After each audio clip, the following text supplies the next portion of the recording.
Welcome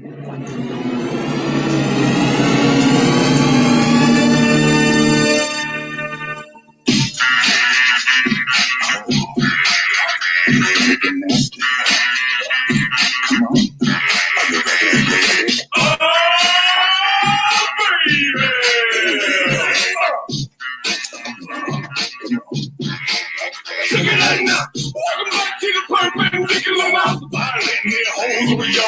We're about to show you motherfuckers what we're talking about. So sit back and just relax and we got the class. Never kidding on the mic, yeah, we do that too. If you got an old show, then I thought you knew. We don't like some brothers acting, we can't all do. So sit back and take a brew while we do what we do. Welcome to the Perpendicular Mouse. We're back. Violating your host, defecating on the microphone. My name is Zach. That to my left or right is Realize. We go hard, so you can keep it soft and silky like a Velveteen Rabbit. We have a very special show today. It's a little bit different of the format that we're used to. Usually we debate the greatest blank of all time. The greatest blank of all time. That's right. We're still going to do that. But today, we're going to do a little more tournament style. We're going to mix it up. Why? Because it's Sunday. We ain't got no job, and we ain't got shit to do. So, Realize, why don't you explain to the people how this format is going to work? All right, but before anything, I would like to give a shout out to our new sponsor, CBD Living Water. It helps make you feel great. And now that that's done, oh wait, hold on. Wait, should I talk about it? Oh. Delicious. Can I just say one thing? That looks absolutely refreshing. Oh, it is so moist. And I would like to say that our other sponsor, J&J Vintners. This is a Four Boys red wine blend, third release. I believe it's locally sourced from the Walla Walla Valley. But unfortunately, they're out of business, so you can't get any. Well, that sucks. That sounds like the worst sponsor ever. Okay, so check it out. We were trying to do the greatest comedian, and we were like, okay, these are the 10 we're doing, and it was really hard. We couldn't just figure out 10. There are too many damn comedians, and Zach and I have very different tastes on who we feel deserves to be in this list. So I really love Carlos Mencia, and you told me that he couldn't be on the list. He really likes Dane Cook and Gallagher. So before we really get into this, what we're going to do is a tournament style. We have how many total comedians to choose from, Zach? Well, I think there's like 34, 32. Okay. A lot. Okay, so we're going to narrow down that list where we can each pick 10 comedians off the list, and we're going to do it just like pickup basketball style, okay? And once we each have our list of 10, we are going to pick who we want to face off head-to-head a la Pokemon style, and we will debate. And then, of course, you as the audience, get involved with this, and we'll see if we can figure out who is the greatest comedian of all time. There's some people on here that I don't even know if they're comedians. Well, good. And that should make things much easier. The question is, if we're doing a comic, stand-up comic is a whole other skill. There are guys on this list and women on this list who are, fantastic stand-up comics, but, that's the extent of their career. And then we have people that ventured off into film and TV, but they never really did stand up. I think they're more like improvisationalists. So what constitutes a comedian is I think where we really need to start. Well, here's the thing. I see Gallagher on this list, so I'm fine with whatever you put. Okay, so does it just come down to making people laugh? No, this is a stand-up comedian. This is somebody who made their bones on the stage with a mic doing their thing. Okay, so you're saying improvisationalist, like let's say Will Ferrell is an example. He's not a stand-up comedian, but he's not a stand-up. He's not a stand-up comedian. He's an improvisationalist. He's not even an improvisationalist. He's an actor. Oh, okay. So he's a comedian, though. So improvisationalist, you got to think like Wayne Brady or somebody along those lines. I got you. Ryan Stiles, Colin Mockery, etc. Okay, so we're really so this really should be the greatest comic of all time, or the greatest stand-up. Stand-up comedian. The greatest stand-up comedian of all time. Oh, I like this. Let's can we be each other? Let's roll. We're switching roles. Oh yeah, okay. I'm your host, Brother Eric, and with me as always is what are you going by? Oh, you know this. My name is Liza Reed. All right. Okay. So let's see now. Let's go ahead and get into this list. Do you want me to change it? Is it going to be stand up? Are we making this? Before we do that, let me tell you one thing. Let me tell you one thing. I like cats. Oh, yeah. That's my line. Mm-hmm. That is it right there. Mm-hmm. I do like cats. Cats are fantastic. Mm-hmm. All right, then fine. So hold on. I'm gonna change this then. We're gonna say the greatest stand up. May I say one thing? Being you is exhausting. I can't do that for more than. Oh, 15 dude, seconds. let me tell you. Try actually living it all the time. It's a pain. No, thank you. I'm good. I'm good. All right, the greatest stand-up comedian of all time. Who picks first? You want to play paper rock? Just paper rock. Okay, yeah. Ready? 1, 2, 3. Paper rock. Ready? Oh, wait, 1, 2, 3. Shoot. 1, 2, 3. I already went. I'm paper. I'm rock. All right, I won. Very good. Okay, so let's see. So you go first? Yeah, I go first. And with the number 1 pick in the 2018 greatest stand-up comedian of all time, the Realize Mouse Babies select Richard Pryor. That's where I was going to go. Yeah. It doesn't get any better than Richard Pryor. No, that's why. But I'll get close. I'll just go with one of my favorite. I'll go with George Carlin. Oh, very. Okay. I'm taking this stuff off your list. George Carlin is off the board. Richard Pryor is off the board. With the second pick in the 2018 greatest stand-up comedian of all time draft, I'm going to go ahead and go with Andy Kaufman. Ooh, how unique! Left field. That's like picking up.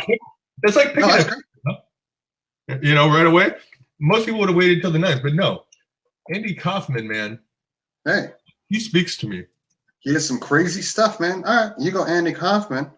I'm just gonna come right back, and I'm gonna go with. I'm gonna go with Dave Chappelle.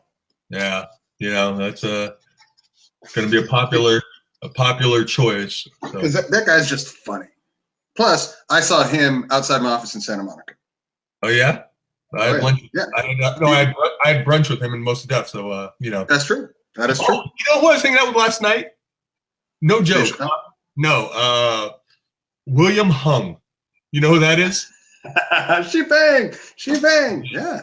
Yes, dude. It was pretty cool. That's awesome. He's a nice guy. He's got a really sweet girlfriend.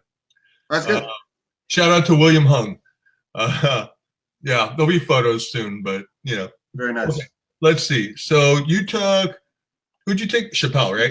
Dave Chappelle. Yeah. Okay, I'm gonna go Robin Williams.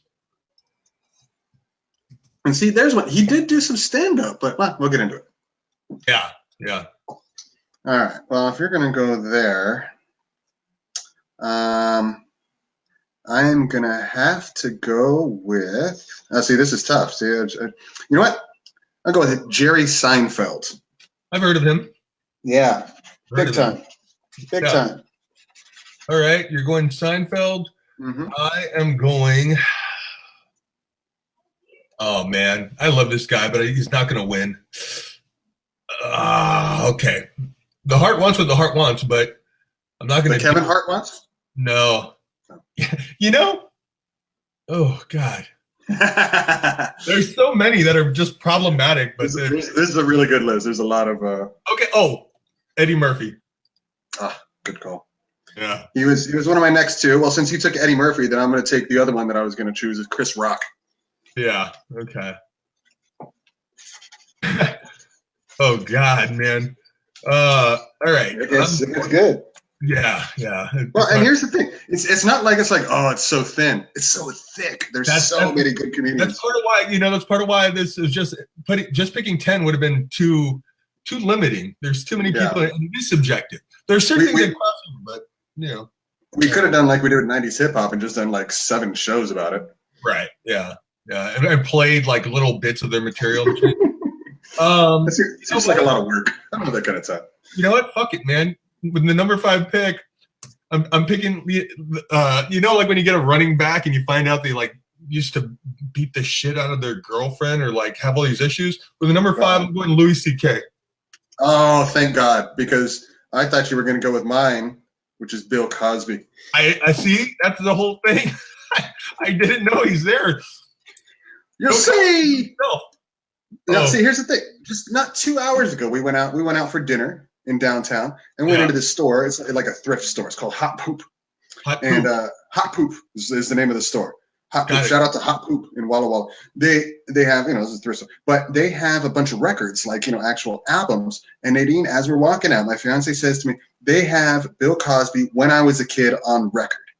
And I grew up with that, man. I have that thing memorized. It is fantastic. So I'm going to go back and get that. So anyways. I mean, if it's still there, now that I know, I'm going to call them up and I'm going to have them mail it to me. I got the ends at Hot Poop now, man. Yeah. Family-owned establishment. I'm going to go ahead and go Bill Burr. I like Bill Burr. Very funny. I really wanted to see him. He's been at the Comedy Store all week. He's about to go on a European tour. It's a hell of a drive, man, from where I live now to get out to the store. But he just said something. No one wanted to go with me. It was like Bill Burr and Jesselneck. The special. Yeah, I saw that. I think I was trying to get people to come, and everyone's like, "No, man, why would I do that?" I'm like, "The money's going to people who lost their house." They're like, "I don't care, man." I'm like, "All right, fine. Yeah. Well, it's going to be way cheaper." Yeah. This list is so deep, and we only have 4 more picks each. It's ridiculous. There's still so many people. So I'm going to go with one of my favorites from when I was young, is Sam Kinison. Oh, that's good. Okay. All right, I'm on number 7. Yeah, me too. Well, you just did 6, or you just did 7? No, it's 6. I just did 6. Okay, yeah, I'm on 7 now. Okay. Oh God. Fuck. Okay. Bernie Mac. Oh, good.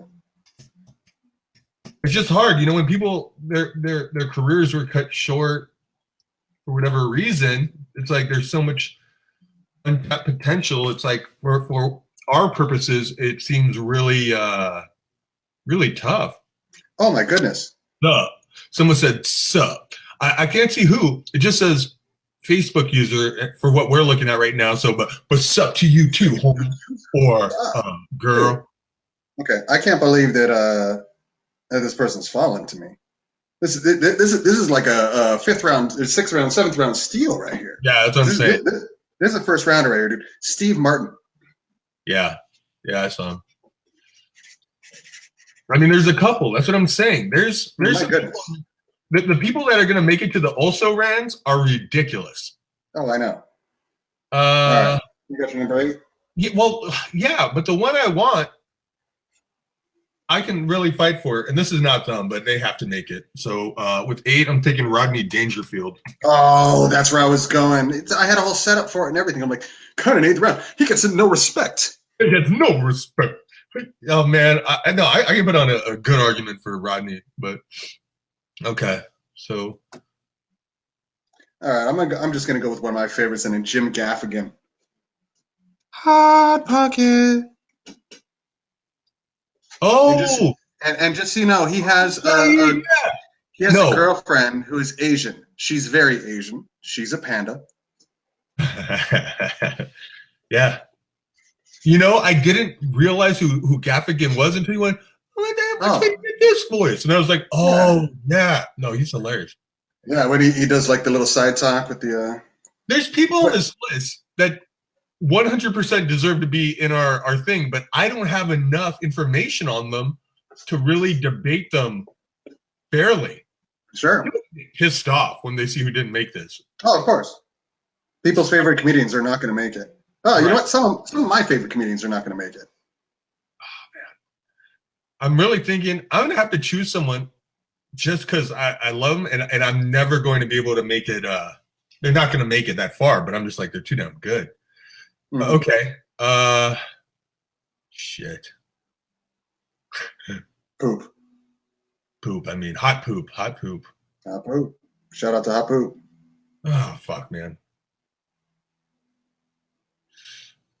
There should be a timer on this. Okay, I'm just hey, look, the heart wants what the heart wants. I'm thinking Mitch Hedberg. I know that he doesn't have the track record to really compete, but I will fight for that guy because that might be my favorite. Yeah. Might be my favorite joke writer. I don't know if that's my favorite comedian, but his joke writing was like, you know, so unique and fantastic. All right, I'm gonna go old school. I'm gonna go Lenny Bruce. See, that was one of the ones where I was like, man, one of us have to take this. And then there's people here. Wait, well, do you watch The Marvelous Mrs. Maisel? That tells you everything you need to know about him. No, I don't know what that is. Oh, first of all, you should be watching it. It's on Amazon Prime. It's fantastic. I think it won a ton of Golden Globes or Emmys or whatever. No. Yeah, very good show. No.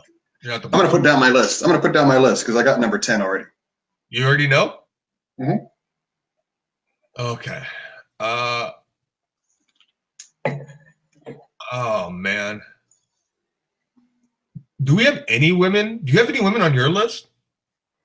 I don't think I do. Okay. Yeah. See, and here's the thing. People are going to say like, oh, how sexist. You don't have many. No. You don't have that many. But here, it's not even that. You know what it is? No. 60 years of men. History is sexist. It's like, sorry that, white men were doing this for however many years of a head start. It's like, so that's black men. Well, yeah, but I'm just saying we have so much more black men on here than I do white guys. Yeah, well, it's because they're funnier than us. True. I'm gonna pick a woman, even though there's a lot of other options, and I'm gonna go unconventional. I just think she's hilarious. I'm thinking Margaret Cho.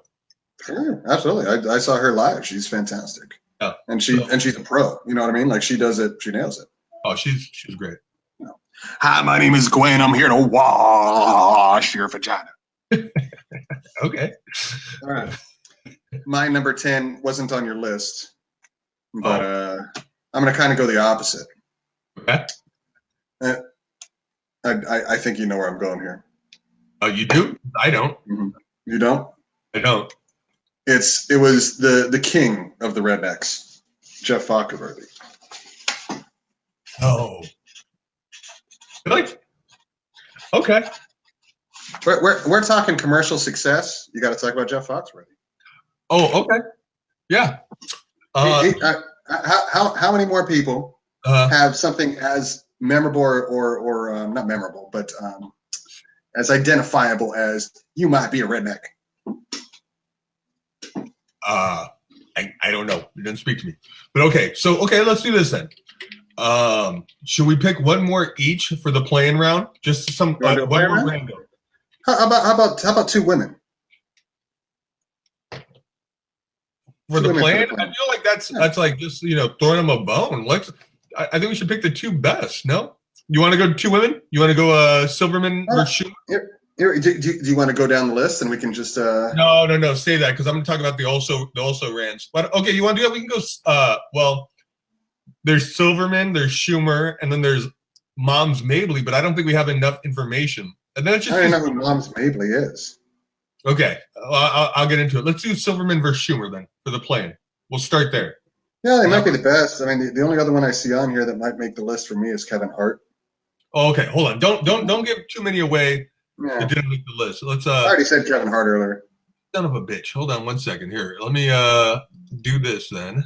Wait. Did you pick Don Rickles? He didn't make the cut. Just wait. Oh. Stop. Well, I'm saying. Stop saying all the people that are on the list. It's too late. Maybe now. he should be in the playing round. That's what I'm saying. I know there's people, but it's not. Okay, well, fine. Rickles versus Red Fox. I don't know anything about Red Fox, but okay. I'll go Red Fox. You go Rickles, and then right. see, that's what I'm saying. We're gonna piss someone off no matter what. Let me see. It says I can create an agenda, so I want to see how do I do this. I don't know. You always have an agenda. I do have an agenda, and I don't think there's anything wrong with that. So let me see. So add crawler, and then I'm gonna do another one right here. We're doing a new agenda. What happens when I do this? I don't know. Why are you asking me? I don't know either. I'm pushing buttons and it's. Here. Let me play some hold music while you do this. You know what? No, I'm sick of this. I'm not doing it the way I know it.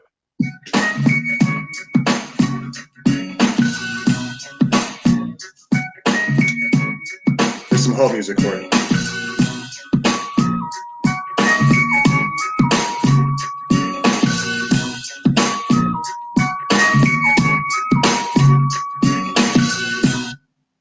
All right, here we go. For the playing round, we're going with Don Rickles versus Red Fox. Start things off. Okay. You're taking the Rickety Snicket? I'll take Rickles Snicket. Go for it. Give me 45 seconds. Don Rickles is the greatest insult comic of all time. He performed with the Rat Pack. He performed all over Vegas. He performed for 60 years all over America. He was everybody's angry grandpa, including a fantastic role in the movie Casino, where he got beat up by Joe Pesci. And you can't not love Don Rickles as an angry, bitter old man. Time. All right. Talk about nailing it. Let's see. No, that was strong. I'm not gonna lie. Mm-hmm. Okay.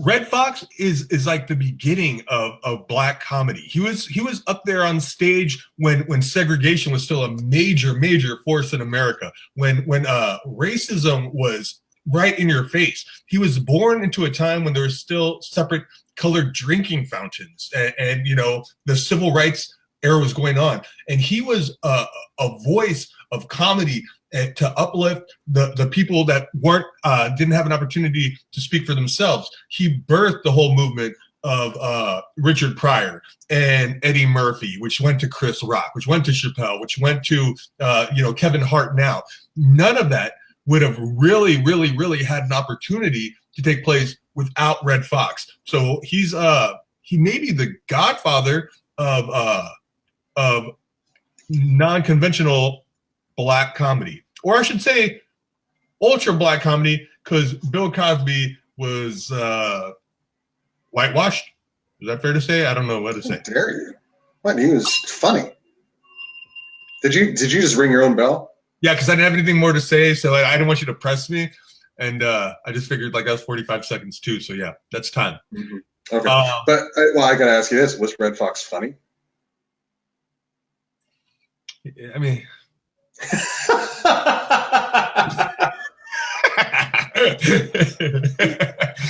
you know, yeah. All right, okay. Yeah, down the horn, down the horn. Yeah. Oh wait, what did I do? Oh, hang on, sorry, my bad. I wasn't ready to sound the horn. Okay. Yeah. Write that down. All right. So who wins? You gotta say who wins. That was it. Don Rickles. If Red Fox, if you're like, you know. No, I mean Don Rickles was hilarious. Everybody knows Don Rickles was hilarious. Yeah, Don Rickles was killer. No, you're completely right. Now hold on. You know what? I completely forgot to go through our also ran list. Oh yeah, I didn't know what you were doing. Now, well, okay. Now the thing is this: I think we should do a face-off between the two women too. I mean, we're just unconventional. I mean, there's just too many. So save Don Rickles on your list, since you won, and then we'll see whoever wins this one. I'll take on mine, and we'll go from there. Okay. All right. So, I'll take Amy Schumer. Okay. So you're taking Amy Schumer, and then I will go to bat for Sarah Silverman. All right. Stand by. All right. Go. This time you start. I went first last time. I lost. Oh, so it's losers out? Is that how you want to do it? Please. Okay. Sarah Silverman was maybe one of the first female raunch comics. Actually, Lisa Lampanelli is way grosser, so I don't even know if that's fair to say. But Sarah Silverman had crossover appeal in the vein of Lucille Ball and these really attractive women that could play to just their looks. They still can go up there and write jokes and throw punches with any of the guys, anybody else up there. I don't really love fucking Sarah Silverman, man.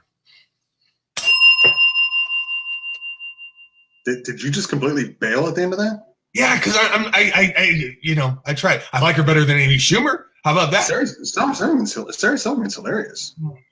Very funny. Has some very funny stuff. She's a bit of an alt comic, which, some stuff lands and is incredible. Some stuff sometimes misses a little bit.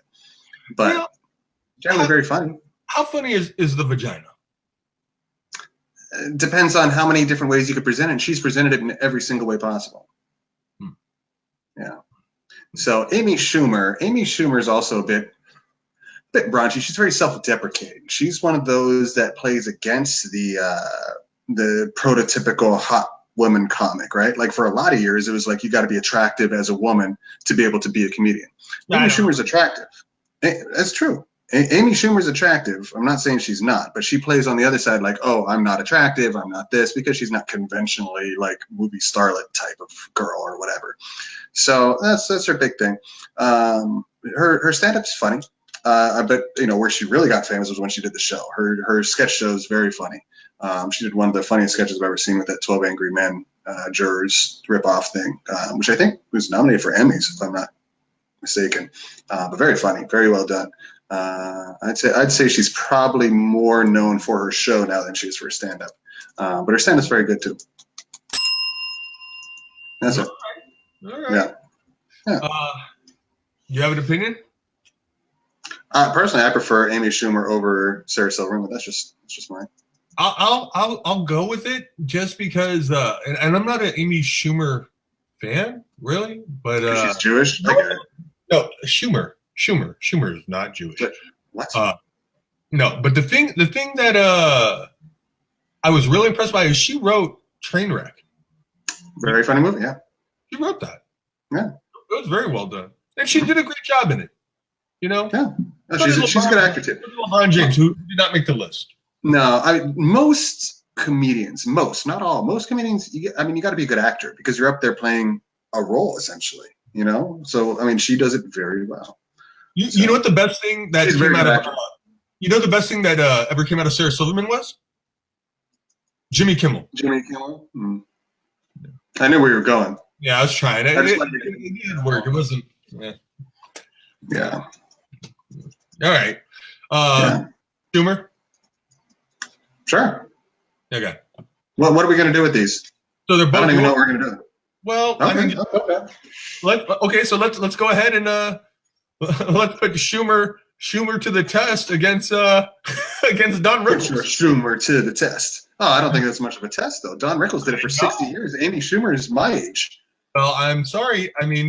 Okay, you know what? Let's go with the other female comic that I have on my list then. And I thought we were going 1-to-1. Are we going all the way up the ladder? I don't know. Let's just see. But we'll play it as it comes. But let's keep it going with Amy Schumer versus Margaret Cho. Okay. All right. So let me cape for Margaret Cho really quick because honestly, everything I couldn't do for Sarah Silverman, I can do for Margaret Cho. That woman is hilarious. If you haven't seen her specials on Netflix, you are doing yourself a disservice. First off, she's pregnant in both of them, which is really? Yes. With the first and her second baby, she does her specials, which is a feat in and of itself that she's up there. But her impressions of her mom, it's similar to if you know Joe Coy or Russell Peters, where they do a lot of their parent or that fan. Yes, she's hilarious, but her joke writing too. Margaret Cho may be one of the best contemporary comedians out there right now. Not women, not men. She may be one of the strongest comedic voices out there today.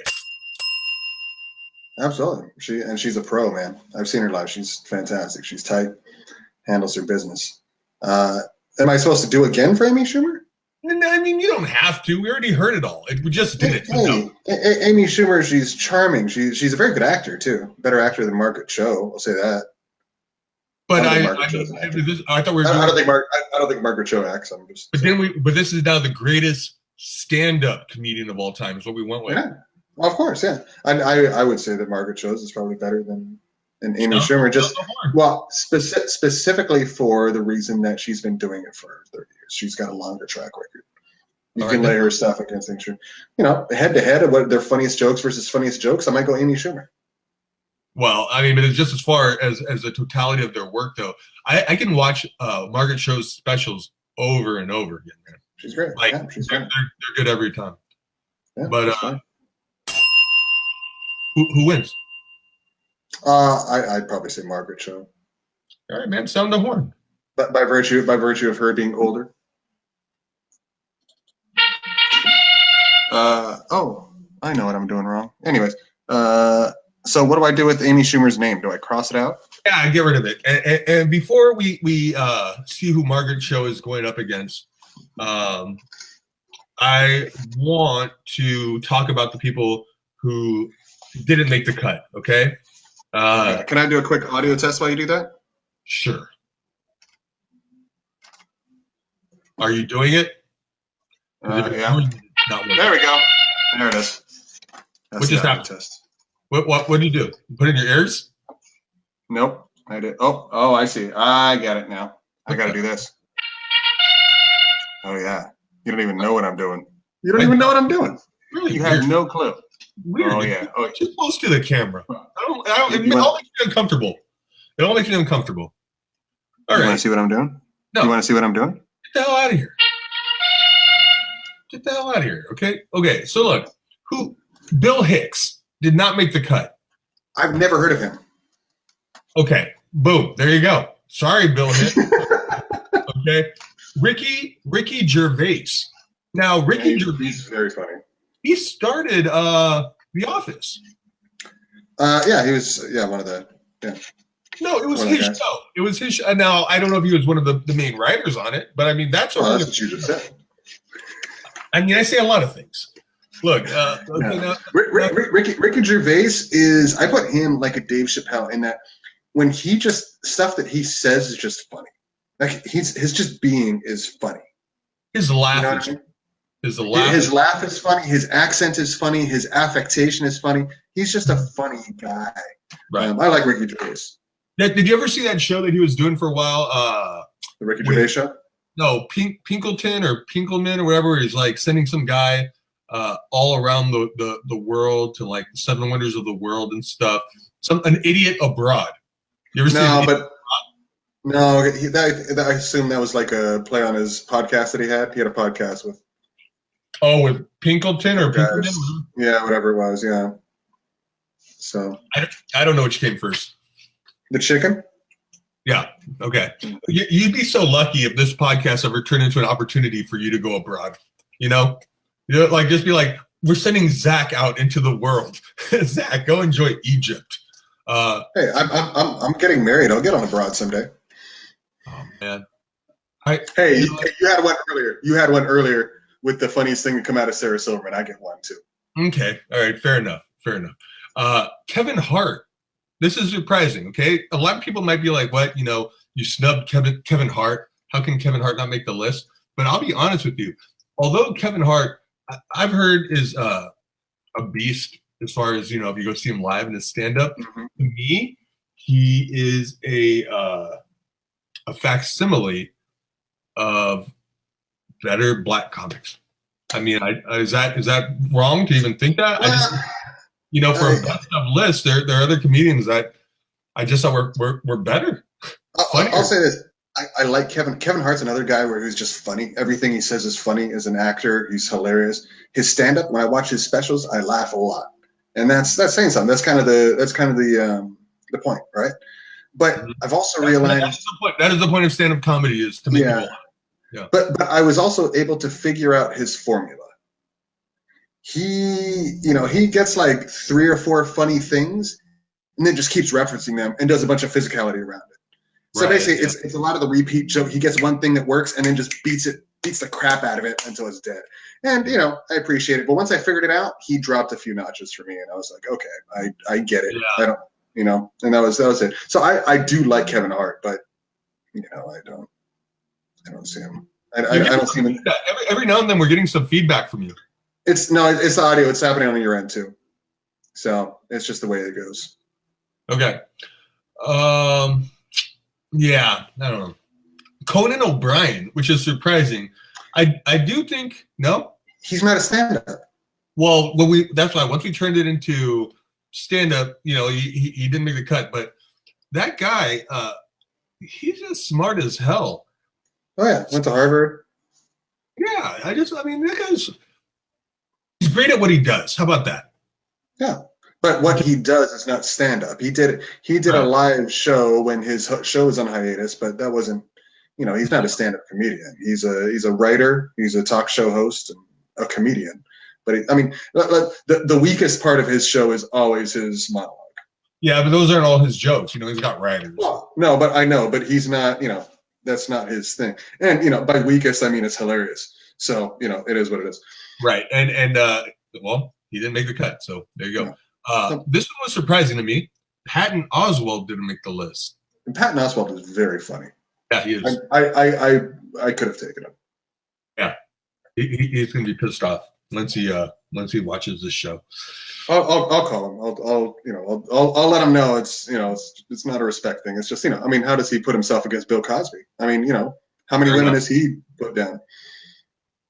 Martin Lawrence didn't make the list, which is surprising. Martin Lawrence had a moment where he he commanded the zeitgeist of the country, and he was funny. But I think I know him more for his acting than his stand-up. That's the only reason I didn't.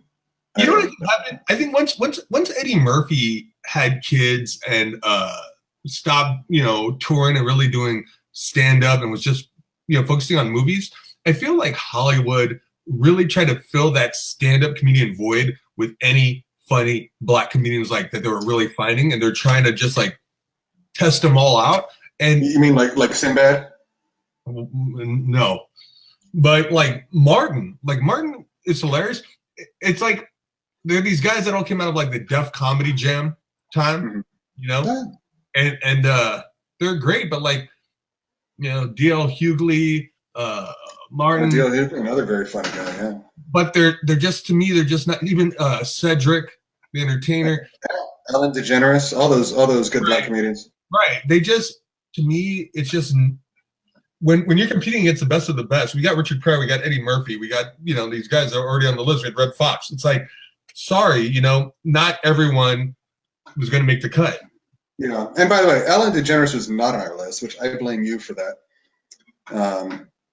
Ellen DeGeneres 100% should be on the list. And I just watched her new Netflix special last night, actually, and I'm very, very funny. So she is really funny. She is hilarious. That was an oversight. Yeah. I would have rather. And she very much should have been on the list. I would have rather argued for her than Sarah Silverman. She'd be above Sarah Silverman and Amy Schumer, in my opinion. And Margaret Cho, for that matter. And Margaret Cho, yeah. You know what? Here. Hold on. I don't know how to spell her name, but who? Ellen DeGeneres? Just put Ellen. Yeah, let's go ahead and really quick. Margaret Cho versus Ellen DeGeneres. Kick for Ellen. Just put Ellen. 45 seconds. You want me to say for her? Ellen's just funny, bro. She has that dry, detached wit that's very self-deprecating and very, her material is very unique. She can take a very simple everyday thing and just make it funny with her little twist and her kind of dead-eyed, deadpan, detached witticism. And it's incredible. It's really hard to do. And for her to be able to do that is very impressive. And she's one of the best of the best. You know any good Ellen jokes? I could recite some of the ones that she did last night, but she doesn't really do jokes per se. Yeah.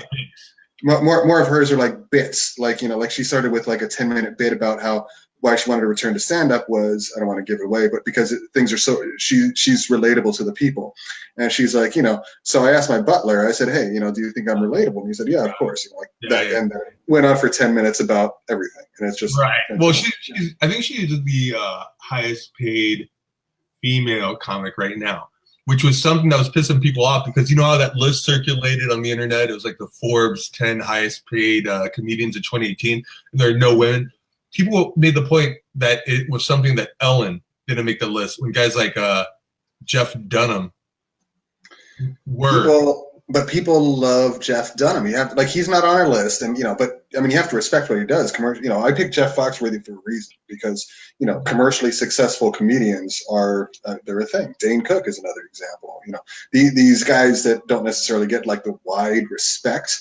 And I'm not a Jeff Dunham fan, but a lot of people love him because what he does is very relatable and people like it. No, and that isn't that the point? Is that you want to laugh? We said earlier, the point is that you want to laugh. Hey man, a lot more dumb. the majority of people are dumb, and puppets are an easy laugh. Yeah. You know, hey, that puppet said something inappropriate. But who would you rather be? Jeff Dunham with his wildly successful career, big house, lots of money in the bank, take care of your family for generations to come, or Andy Kaufman, who, you know, didn't get a whole lot of commercial success. You know, it was on a TV show that was great, but you know, never really crossed over and made it. It's not even a question for me. It's Kaufman, but I think has great respect in the community. It's not even a debate for me. But would you say you'd rather be Dunham? Yeah. Okay, so that's why the show works. That's why it is the perpendicular mouse. But don't you want to be successful in your career? Of course, but not if if I was trying to be a prop comic with puppets, like that's financially successful. What about it's just money driven, or are you attempting to serve a higher purpose and fulfill what you view as your calling? Hey, colleagues' respect doesn't put food on my table. Whatever, I don't care. You know, I've seen what you eat, so you probably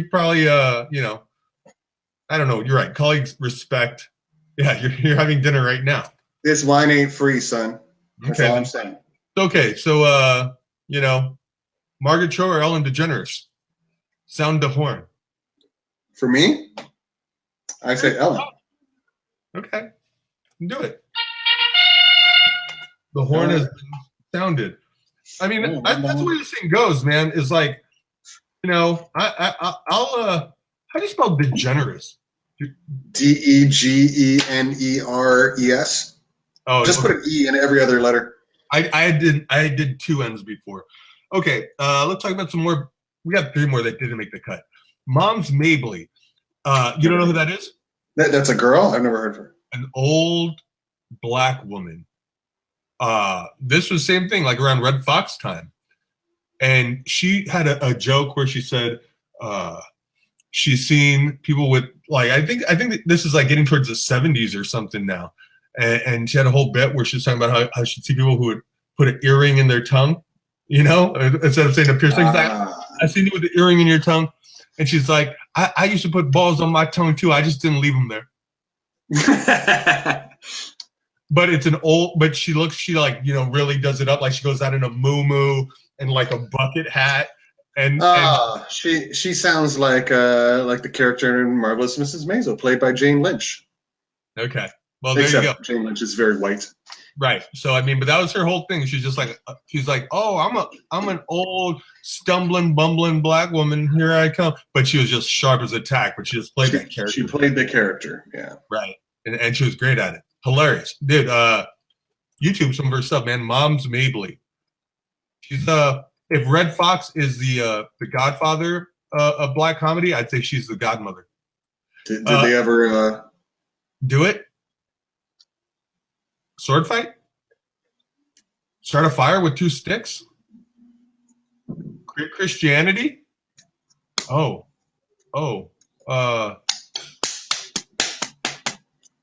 it. No, I don't think they ever had to kill any mosquitoes together. But she was really funny. Gallagher didn't make the list. I really like Gallagher as a kid. Oh, that's what I'm saying. When I was growing up in the 80s, he's coming out smashing fruit. Y'all want to smash some fruit? That's Dave Chappelle doing. He smashed watermelon specifically. Yeah, he smashed fruit. People in the front rows would have to wear a giant piece of plastic because the watermelon was coming. He had a big sledgehammer on stage. He'd tell jokes, and eventually he'd smash a watermelon and it'd explode all over the audience. Thank you. That's fantastic. I felt attacked that you kept saying fruit and not watermelon. Like I was like. He didn't smash grapes. He didn't come out there and smash any oranges. He might have. I don't know.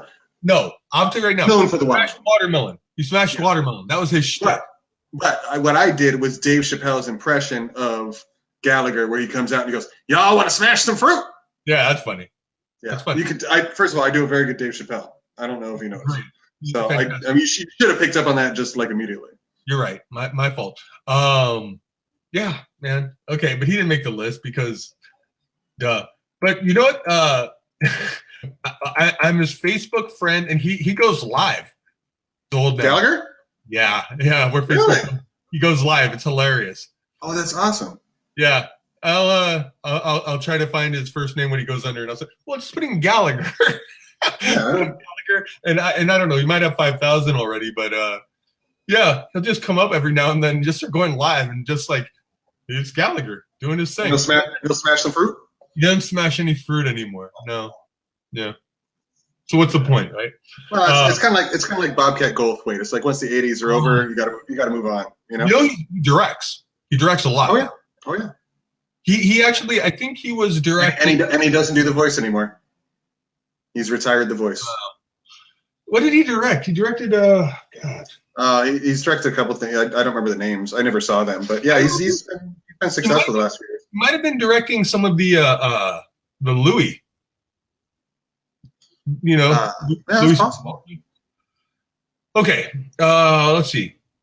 Finally, on our also ran Stephen Wright. You remember Stephen Wright? Most deadpan? Yeah, very, very deadpan, monotone. Most deadpan. No, I mean, I think spot remover on my dog. Now I can't find him. Right. You know, as far as like similar, like, okay, you know how I put what's his nuts?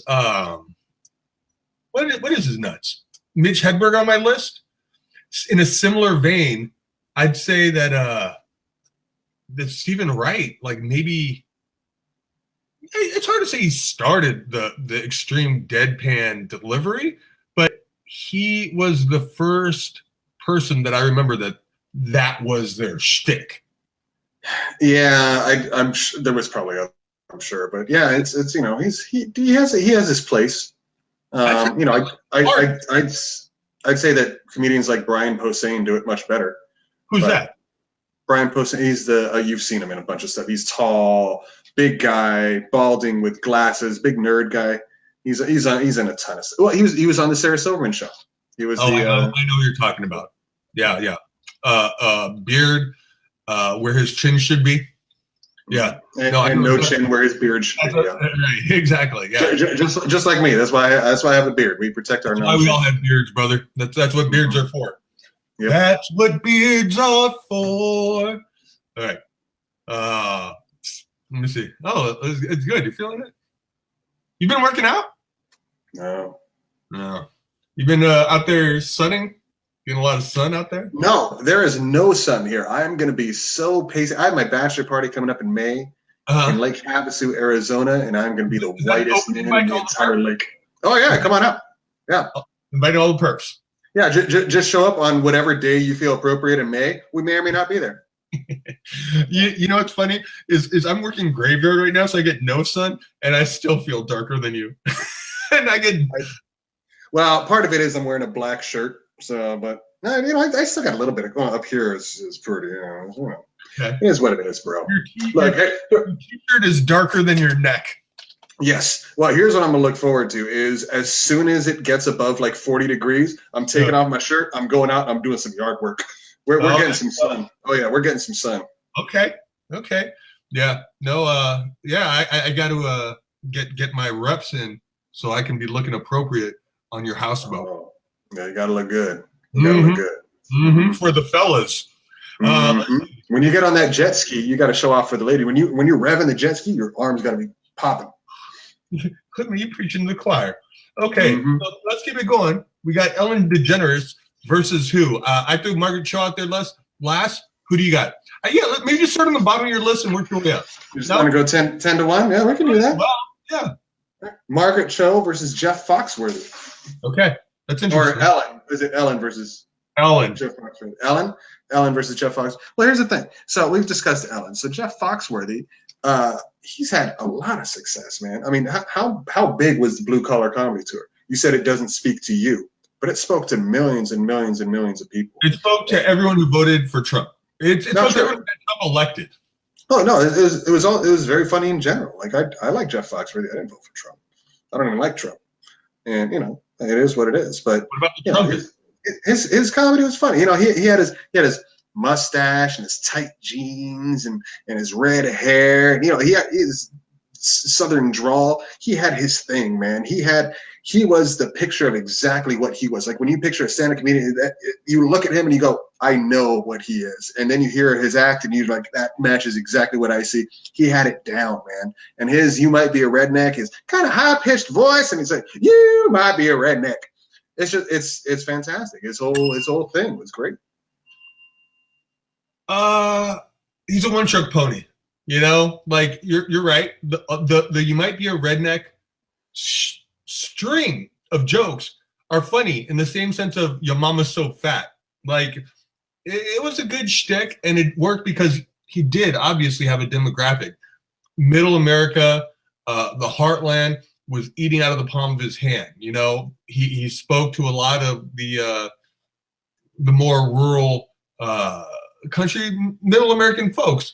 But as far as this list, for our purposes, when we're talking about the greatest comedian, the greatest stand-up comedian of all time, I personally feel like Ellen DeGeneres has more breasts.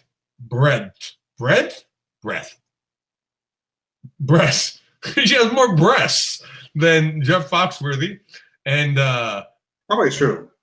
Yeah, and I think that when it really comes down to it, she's grown more and has a wider range of ability than Foxworthy does. Well, now you're referencing his "you might be a redneck" thing. That's just like 2-3 minutes in his act. He does an hour special. He's doing 2 to that. Nowadays it's just his curtain call or whatever. Like, you know, he has other stuff. It's not just "you might be a redneck." That's just what he's known for. That's his iconic brand. That, you know, that's what caught America. Like, it's the other guy, Bill Engvall, that "here's your sign." You know, that's funny stuff. If you take a 2-5 minute clip, that's very funny. But if you look at the hour that he does, that's only, 2 to 5 minutes of what he does. Okay, so in the context of the greatest stand-up comedian between the two, I think Ellen's better. Sound the horn. Oh. All right. Well, there you go. See, this is what happens when we took like a month off. Can we explain to the perps real quick why we were gone for so long? Because I know it was a couple times. A first time and then a second time, and this was our third attempt at doing this.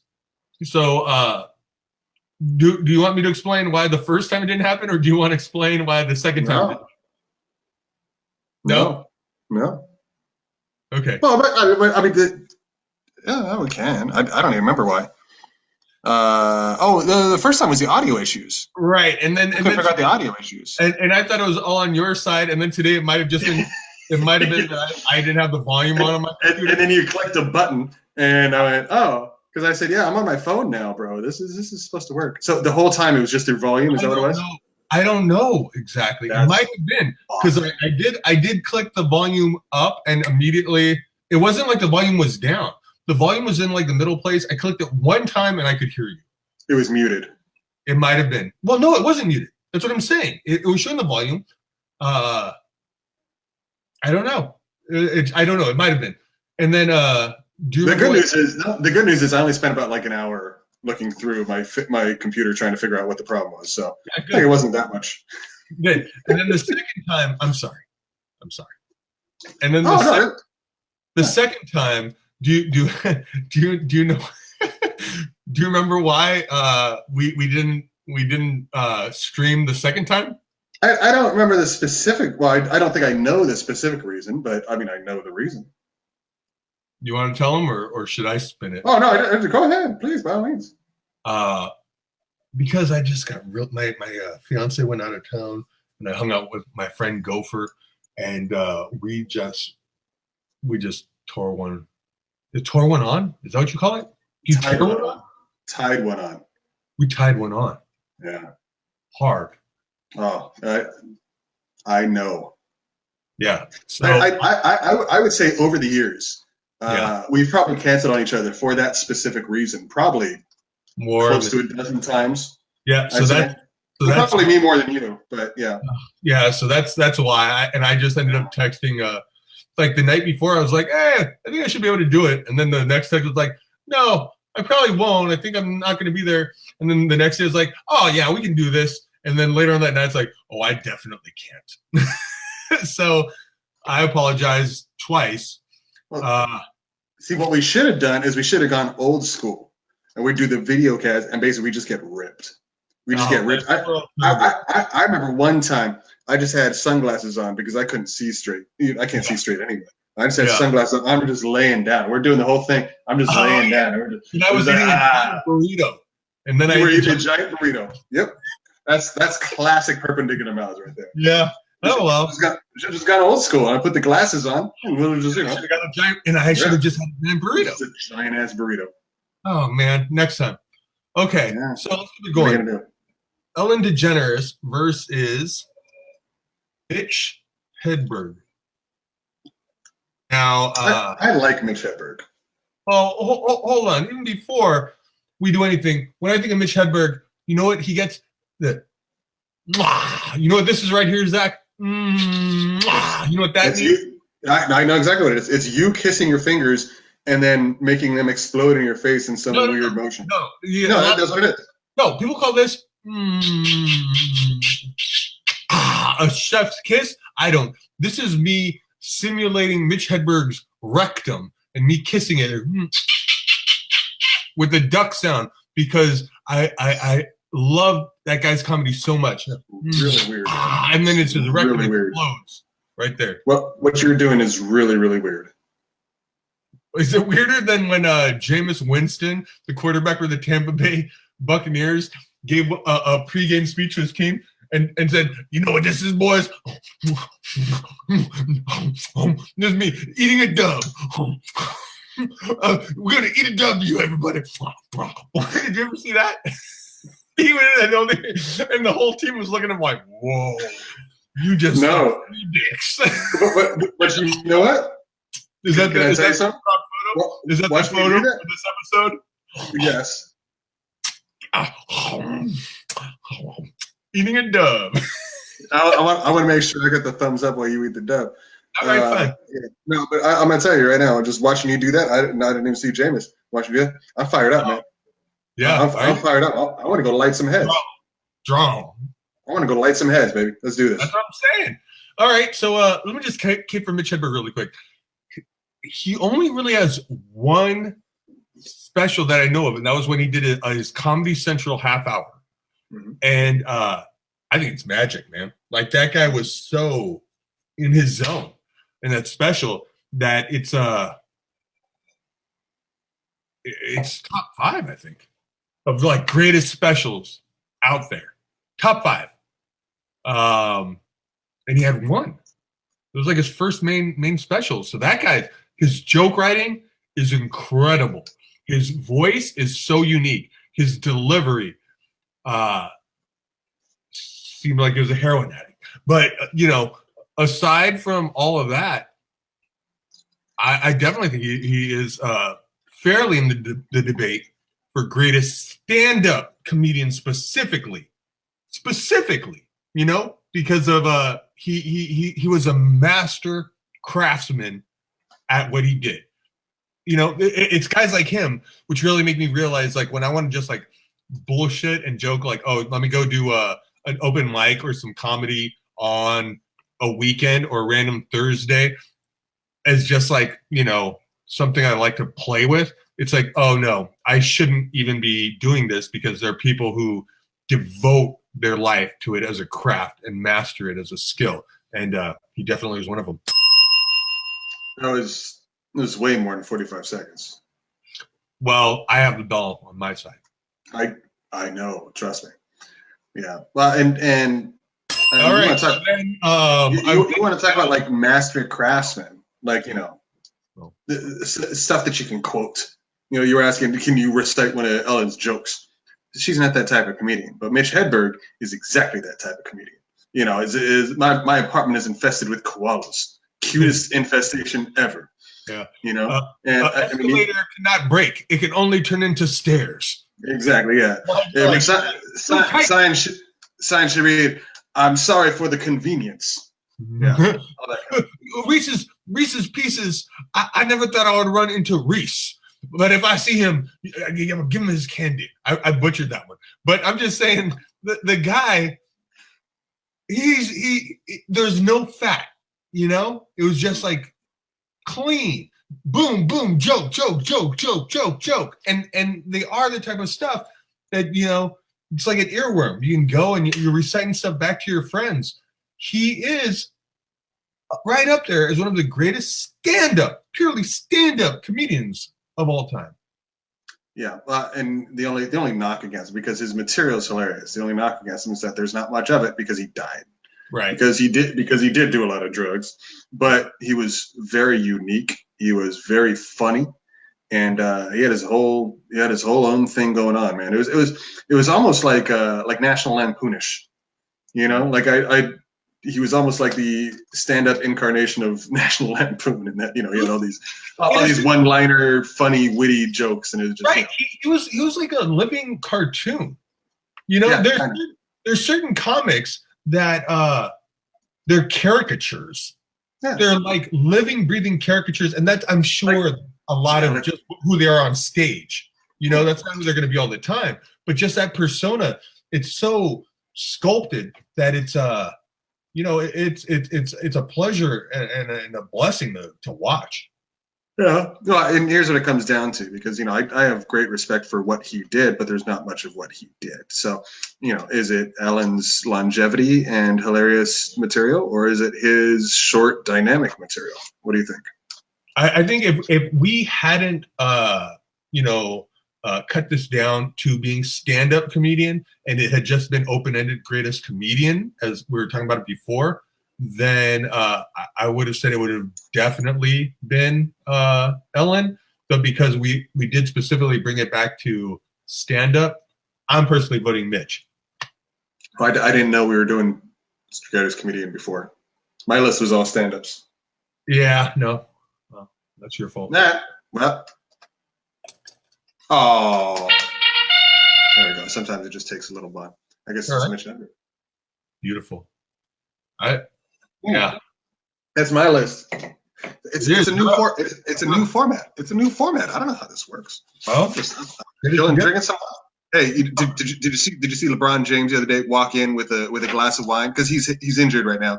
He walked into the Staples Center with holding a glass of wine. It's like, oh, I'm here to watch the game, everybody. Yeah. He's not just a basketball player; he's also a sommelier. Mm-hmm. Well, hey, wine's making a comeback, son. It is the drink of choice for NBA players, which means it's cool. Oh yeah. Wine never went away. It's just that you were beer drinking. It's expanding. No. Rich white people always drink wine. Rich people in general, white people in general, always drink wine. But now it's growing in popularity. It's in cans. Younger people, yeah, exactly. To younger people, yeah. One of the best out there is Charles Smith. They're right here. They have a tasting room right here in Walmart. Anyway. Two is, I think, one, it gets you drunk faster. Two, it gets you drunk. It's less calories than beer. You know, we used to just pound cases. I just like the taste, just for the taste of it, and gluten free. Everybody, hello. Yeah, but I mean, you got to think, all the red wine. I mean, it's good for you. Look, maybe drink with the straw. You know what I learned? Okay, I'm going off. Drink red wine from the straw? No. Check this out. So, your taste buds, our taste buds, everyone's taste buds, are essentially the same shape as like a mushroom. Okay, it has a stem and then a big head. So your tongue is covered with those. So unless you scrape your tongue, really, everything is trapped right there in your palate. That's why if your tongue is not tongue colored, your breath stinks, because you have like mulched up whatever accumulation all up in there. How about that? Do you not brush your tongue? I do. I scrub my tongue, but I don't. You shouldn't scrub it. That sounds bad. I scrub it. You gotta on the back of the toothbrush. There's like that rough part. You turn it over and go. Oh. That's what I'm saying. Yeah, that's all you need. Just you're done. I do. I mean, you don't do some work. I get work in there. You're not getting in there with a goddamn Brillo pad. You want to make sure your tongue is tongue colored. If your tongue is white, if it's yellow, If it's brown, do brown. If it's any of that, I can tell you this. Mine is red wine colored. all right, then fine. You want to know who's on the list? Yeah, Mitch Hedberg versus Lenny Bruce. Oh wow. Now you told me you didn't know a lot about Lenny Bruce. I don't know a lot. No, not a lot. I mean, I know who the guy is, but yeah. And in truth, I haven't heard a lot of his material. He was a comic in the 1950s, but he was, I mean, for all intents and purposes, he was the first blue comic. He was the guy, in an era of, people who would stand on stage in a suit and tie and stand there very properly and deliver very family friendly jokes and very, very cheesy one-liners. He was the real guy. He was the guy that came in. He was the dice man of the 1950s. You know what I mean? He would swoop in, just tell it how it is, and tell you, "Hey, fuck you," and they'd be like, "Oh my! I think I have the vapors." That's what everybody would say when they saw it. They go, "Oh my!" Was he considered a shock comic? I think he was probably the original. I can't say that that's what he was considered, but he was considered illegal, and he got arrested a lot because what he did on stage was not appropriate. So he was arrested for inappropriate material, and he didn't care. His whole thing, do what I do, and that's what it was. So you want to talk about breaking down barriers and things like that. He was one of those guys that did a lot of breaking of barriers. He paved the way for other comics to exercise their freedom of speech. Yeah, here's a great way to say it. If you want to compare Bill Cosby, which was everybody else, to Richard Pryor, which was Lenny Bruce. There is no Richard Pryor without Lenny Bruce.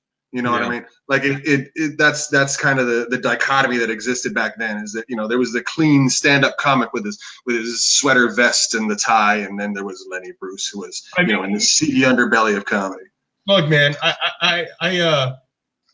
I think even Mitch Hedberg would give it to Lenny Bruce. Joke for joke. Like I said, I haven't listened to a lot of Lenny Bruce because it's from the 1950s. No. Like it's not something that's not what I'm saying. Oh, you're saying he would give him the win. The win, as far as the purpose of this list. Yeah. Yeah, I mean, you want to talk about the importance in comedy. I don't think it's a close comparison at all. It's not. You can't. If Mitch Hedberg was still with us and he had 10 comedy albums out and they got better and better, then it could be a competition. But between the two, it's not. I think give it to Lenny Bruce, man. I agree. I would tend to agree. Oh wait, so does that mean I get to circle my guy is winning, right? Your guy is winning, and then I am up next, and going up against Lenny Bruce is. So we're just going 1 to 1 to 1. We're just climbing the ladder. Is that what it is? Yeah, I think so. Okay, and then whoever runs out of comics first loses. Is that the idea? Or whoever's comic wins it all wins between the two of us, and then when you see the other guy, look him right. But that's what I'm saying. Is that means the other person ran out of names. Okay, yeah, fair. So Lenny Bruce is up against Rodney Dangerfield. Now let me cape for Rodney real quick, okay? Okay, we all know you get no respect, but you know why he even started with that? He didn't blow up big till he was in his 40s, 50s, or 60s. He was an older guy. He was middle-aged for sure, and not that taking care of himself middle-aged.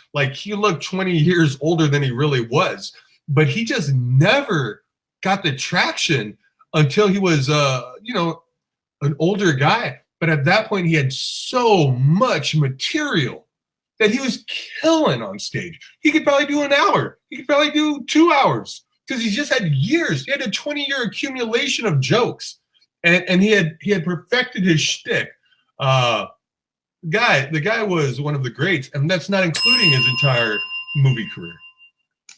Hey, everybody, we're all gonna get laid. Right. He's great. He's great. What can you say? Yeah. Do the triple Lindig. Yeah. Oh, that's fantastic. Oh, yeah. See, you think about yeah, what's not Adventures of Babies? What is Back to School? Back to School, and then of course Caddyshack, which is those are the two big ones. He did a few. He also did Ladybugs. Remember Ladybugs? No, I heard it's highly problematic when you look at it now. Yeah, I haven't watched it. I haven't watched it in 20 years. I have no idea. But, Talking about highly problematic, just on a tangent, I found out, there was that whole debate going on online about baby, it's cold outside. Oh, it's rape. Oh no, it's not. This and that. You know what I found out in the original song notes? Is that everybody with an opinion on that is dumb? No. His part was written as wolf, and her part is written as what is it? Sheep? No, it's mouse. That's weird. So whether you want to call it rape or just date rape or just talking someone into it out, like that's what it was about, man. Come on. Is it? Yes. Because she seemed willing. No. At least I'm gonna say that I tried.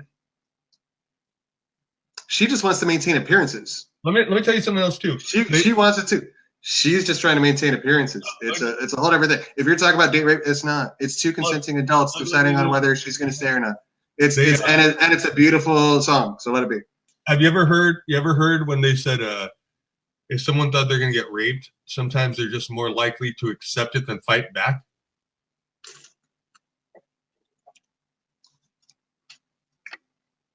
How about that dead fish? How about just throwing that dead fish out there?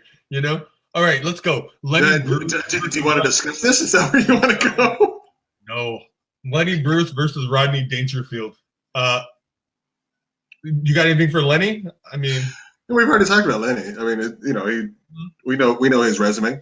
The question is, I mean, who's the bigger fish? It's got to be Lenny Bruce, right? It's got to be, right? It's got to be. I think we agree. Like, I mean, everybody loves Rodney Dangerfield, but. Right. Well, the thing is, it's also about our demographic, man. We weren't around to see Lenny Bruce do his thing. I have this great. You should first really of all. Watch it. What? I said, first of all. Oh, damn it! All right, this audio isn't. My brilliant setup was not working, so I'm gonna have to do it manually. Oh, all right. So did you just sound the horn? So what? Are we done? Yeah. Oh no, that was Lenny Bruce.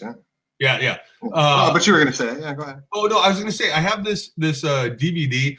It's the best of Midnight Special. It's a 1970s variety show. They had like music acts, but one of the DVDs is all stand-up comics. So it's like Carlin, Pryor, all these guys, Billy Crystal, when they were young. It's really interesting seeing these guys do their stand-up when they're like fresh-faced out there. It's pretty cool, man. You gotta check it out. What's the guy's name? Freddie Prinze. Freddie Prinze Jr.'s dad. Freddie Prinze, yeah. It's crazy. Yeah, he is one of the legends too. I just don't. I'd probably be on the list, but I just don't know any of his material. That's why we should check out some Lenny Bruce stuff. Though. He was probably one of the original Latin comics, I would imagine. Mm-hmm. Mm-hmm. Him and Ricky Ricardo. No, that sounds like Eddie Murphy. Yeah, Eddie Murphy was ripping off Ricky Ricardo. Oh, so you do your Ricky? Oh, you see. Okay. That is my. It almost sounded like a gorilla there. That's Ricky Ricardo. No, that was Eddie Murphy. Amy, good gorilla. Okay. All you need is a kid. Now just it really stick. Okay. All right. So Lenny Bruce. Hang on. Should we need to stop? Should we do an impression of? I'll do my Ricky Ricardo, and you do your Eddie Murphy, and we'll see which is best. Okay. Ready? Go. I'm gonna do my Ricky. Here we go. Lucy. All right, go ahead. Okay, I'm gonna do my Eddie. Motherfucker. Okay. Now we got to do them together. Ready? Okay. Ready? 1, 2, 3. No. Lucy. Motherfucker.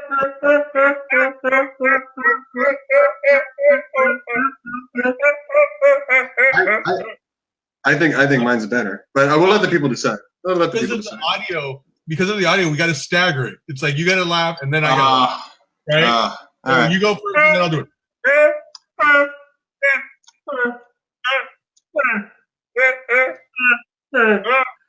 Lucy. Motherfucker. Very good. Yeah. Mine's better, but that's okay.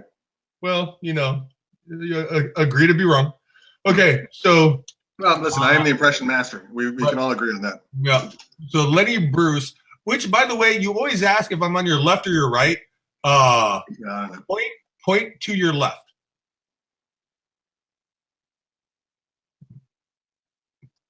Okay, that's your left. Okay, so that's me, and I'm on your right from their perspective. So you're no. Point left. No, yeah, that's me. Okay, But, you're there. right, and then it's yeah. Wait, now we got to do this. Oh wait, I looked the wrong way. High five. Okay. Not good. Okay. Okay. Lenny Bruce. Since he's on your list, am I going on my list now? Can we do the Wayans brothers intro? No one's enjoying this but us. Right? You're too close. Okay, that's it. All right, yeah, I can't really see mine. All All right. right, good enough. Okay, let's move on. Yeah, Lenny Bruce. You're right. Nobody's enjoying this. Now we're just doing the show for ourselves. Yeah, hey, like nobody's enjoying it, but I'm enjoying the hell out of it. I'm crying. Okay. All right.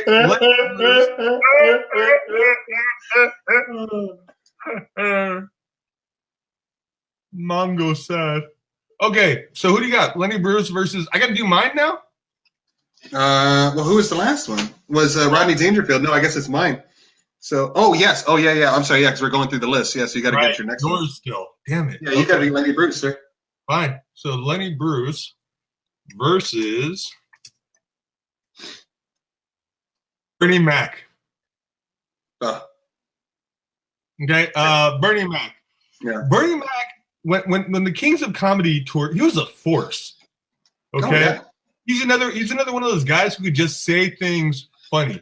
Sons of a bitch, you sons of a bitch. Like that's unique to him. Now maybe he was hearing it around where he's at. Maybe his mom would say sons of a bitch.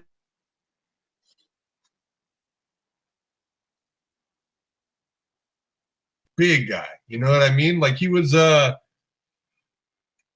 powerhouse. Now I don't remember his his spiel on the Def Comedy Jam, but I remember when he did that, he commanded that room. Like they went out there and everyone just sort of like, it was like class was in session. A lot of times if he had that presence to be like, okay, just shut up as an audience member, laugh and listen to what he's doing. And I feel like he commanded the entire auditorium when he came out to do the Kings of Comedy, more so than the other three guys he's on a tour with. You like how I just ring the bell whenever I'm done? Basically, you just talk for as long as you want and then go, oh yeah, I need to hit the bell. Ding. Okay, it's my turn again. So then I got nothing. All right. I like Bernie Mac. In fact, we just watched I showed my fiance Bad Santa. She'd never seen it before. And with John Ritter and Bernie Mac. Yeah. R.I.P. to both, two hilarious guys, hilarious actors. His stand-up was very funny too, but like I don't recall seeing his stand-up and going, "This guy's epic." But I remember watching the Bernie Mac show and thinking, "Oh, this guy's great. This guy's got a great character. He's a great persona. He had the Bernie Mac persona, and that was what I remember about him was his persona. It wasn't necessarily his act on stage. It wasn't necessarily him being a stand-up comedian. It was him being Bernie Mac. Bernie Mac was Bernie Mac. And, he was good. I like Bernie Mac. I miss him. Hey, fucks large women. What can I say? Okay, so when it really comes down to it, though, it's like, it comes back to the fact that we've seen Bernie Mac stuff. Mm-hmm. We haven't really seen Lenny Bruce. Well, what we're getting Lenny Bruce on is... Right. We're seeing Bernie Mac has been like 15 years now. Yeah, he died like 10 plus years ago, probably. Right. So I mean, you know, but I mean, it comes down to the importance and the greatness, and you know, it's not just time. It's, you know, it's what he did, and it was, you know, the fact that he was, you know, Lenny Bruce was the biggest of his day. Bernie Mac was not. Bernie Mac wasn't even the biggest on the Kings of Comedy. I would argue that, you know, probably Cedric the Entertainer. Or, oh, get out of here! No, Cedric got all. You think Bernie was the main guy? Like you know, like the blue collar was Jeff Foxworthy was like the main guy. Let's just say Mac the main guy. Steve Harvey was he? No, he was more like the host. I guess. Cedric the Entertainer was the second banana on the Bernie Mac show. But Cedric had his own show too, didn't he? He tried to take a buck. Oh no, he was on the Steve Harvey show. Oh, that's what I meant. He was the second. Yeah, that's right. No, they didn't do Bernie Mac show. No, they did. They did. He had the Bernie Mac show, but it was different. That's right. Yeah, I don't think Cedric was on it actually. Now that I think about it. Cedric was the second banana on the Steve Harvey show. No, see, and Steve Harvey is probably the number one draw or the number two draw, and he was just sort of like the MC for the Kings of Comedy tour. Yeah, yeah, he's not on this list because, you know, his stand-up was fine, but you know, he wasn't. His comedy was in other ways. So Bernie Mac was a force, but I do think, and although, you know, this is the thing, you know, people are gonna get mad at us. But if we are going legacy, then yeah, I think it is still Lenny Bruce. Yeah, I mean, and obviously we can't base it all on legacy, but I don't think Bernie Mac is strong enough to overcome something like that. So, no, fair enough.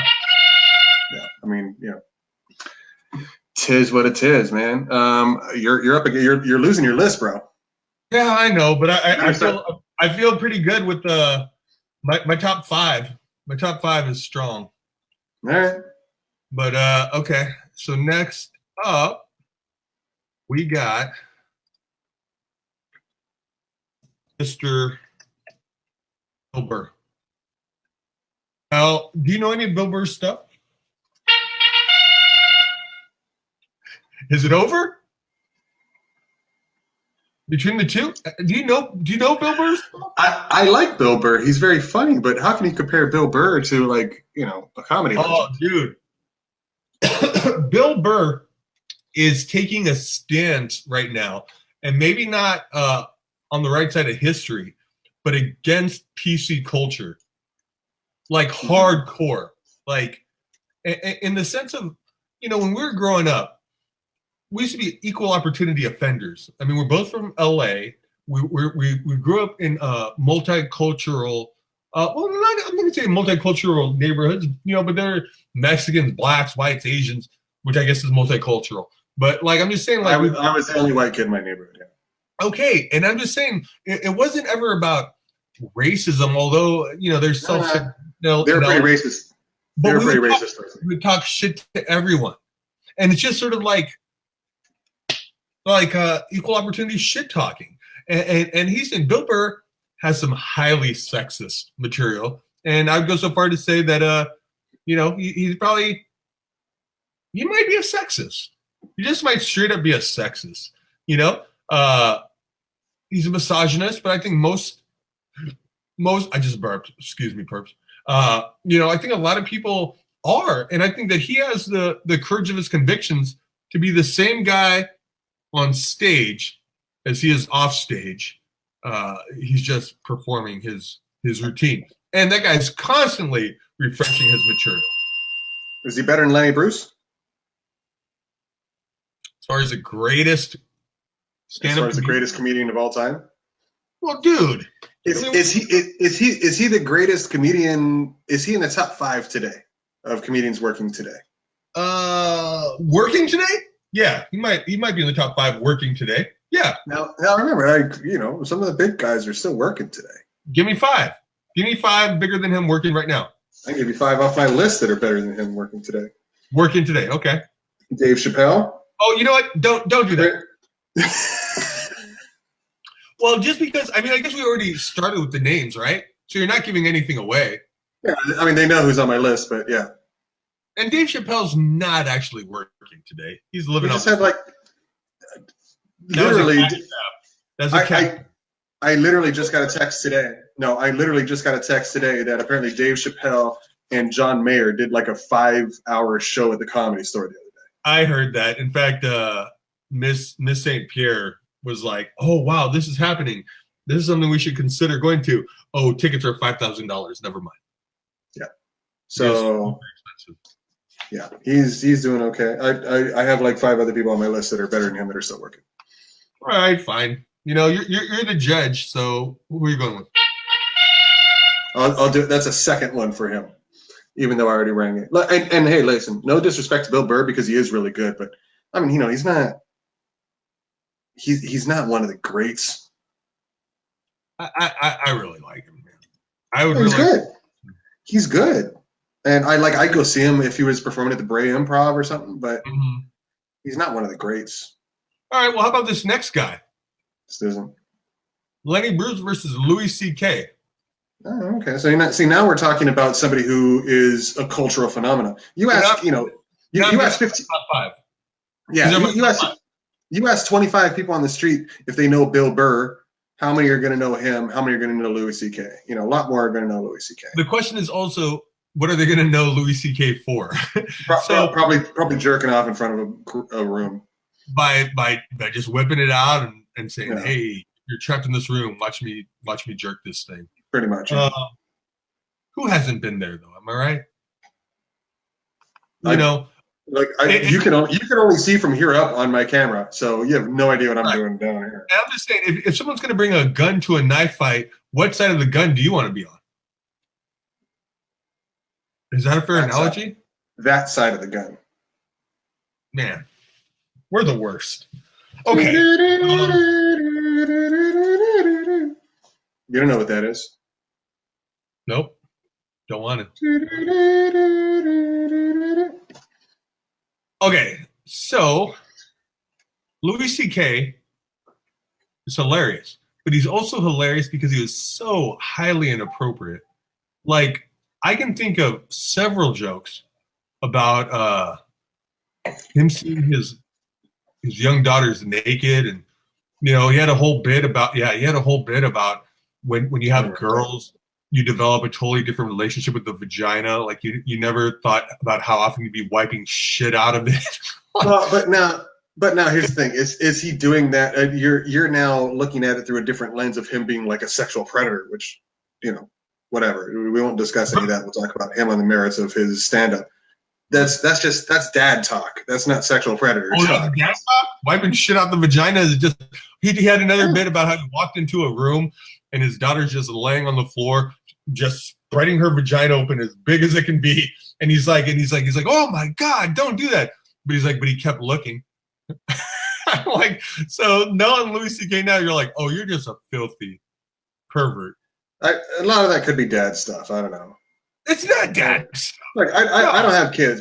But I've wiped diapers, and you know, I mean, that's a real thing. Like it goes. You gotta be very careful with that stuff. It's a legit thing you gotta do. It's gonna get kids. Yeah, and kids are gonna find the private parts. Gonna happen. Yeah. So you're either wiping shit out of vaginas or off of balls. Yeah. That's why I'm not having kids. That's why. Right there. Okay. So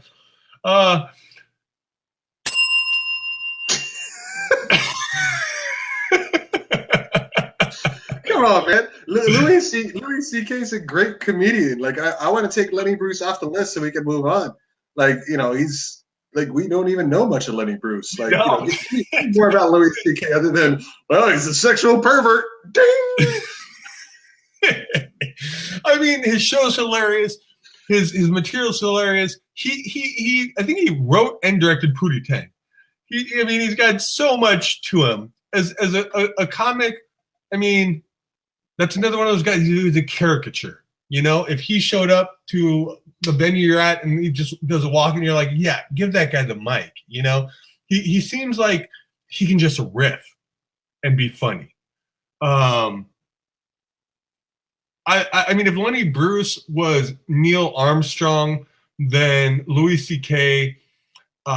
is the chest burster alien. Like he's out there, man. Does that analogy work? I couldn't think of a better alien. Sure. Okay, so I mean, I'm just saying he's not the first person to walk on the moon, but Louis C.K. shit on the moon. He jerked off in front of the moon. How about that?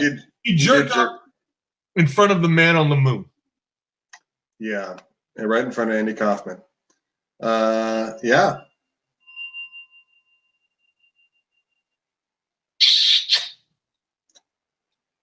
Can I just say Louis C.K. so we can move on from Lenny Bruce and I can go up my list because you're getting trounced right now? You have the horn. You do what you want. All right. Look, whether or not he's more important or not, I mean, Lenny Bruce isn't going to win, and I'd like to move up my list. So I'm going to give you another one. How disturbing is it that we're picking Louis C.K. as the greatest stand-up comedian of all time so far? Well, no, he's just like I said. I'd pick Lenny Bruce over him, but I'd like to move on because I have like 8 more guys on my list that we haven't even gotten to. It doesn't matter. I'm about to run the table with my. But we just left Don Rickles just down there by himself. So that was your fault. That's yeah. All right. Here's another comedian that's better than Bill Burr working today. Jim Gaffigan. Jim Gaffigan is a pasty motherfucker with very, very funny jokes. Jim Gaffigan might be like one of the funniest stand-up comedians of all time. His material, his unique style. He does that thing where he has the audience voice too. So he's like, yeah, I was walking down the street and I stepped in this poop. And then is this guy gonna talk about poop all day? And he says in this weird voice like what the audience is thinking while it's brilliant. Yeah, I mean, he's like carries a conversation with himself and he's able to like add to his own jokes. And I mean, his actual material is fantastic. He's self-deprecating. He's clean. He's a family guy. Like he's relatable. He's got like a show on like Nick at what's not Nick at Night. What is it now? It's like an old time Nick show. Lemony Snickets. Yeah, he's got a show on Lemony Snickets, and I just have great respect for what he does. And also, Hot Pocket. Jim Gaffigan never made a woman watch him jerk off against her will. That's true. But he was in Super Troopers as Mr. Larry Johnson. Louis C.K. is generally hilarious in everything he does that isn't predatory. Jim Gaffigan has a girlfriend who is Asian. She's very Asian. She's a panda.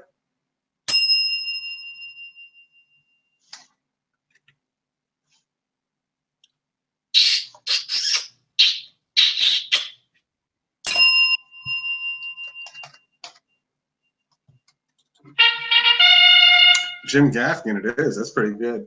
I'm back on my list now. Yeah, it's crazy. Yeah. Like, I don't even I mean, like you're saying though about Gaffigan, it is totally impressive the way he layers his set. Yeah, I hear a kitty. Yeah. Hello, kitty. Hello. Oh wait. Oh, hello, kitty. Kitty, kitty, kitty, kitty. Yeah, at some point. Okay.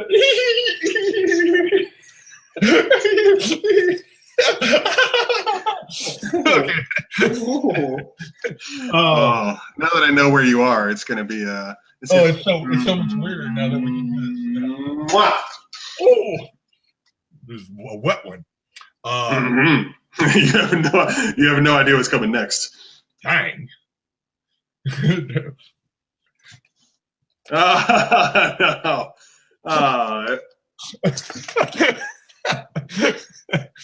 Well, all right, it's worth a try. Okay, so then let's see. Who's Gaffigan going up against, you ask? Yeah, that's what I'm asking. Jim Gaffigan versus a little guy, maybe you heard of him, Eddie Murphy.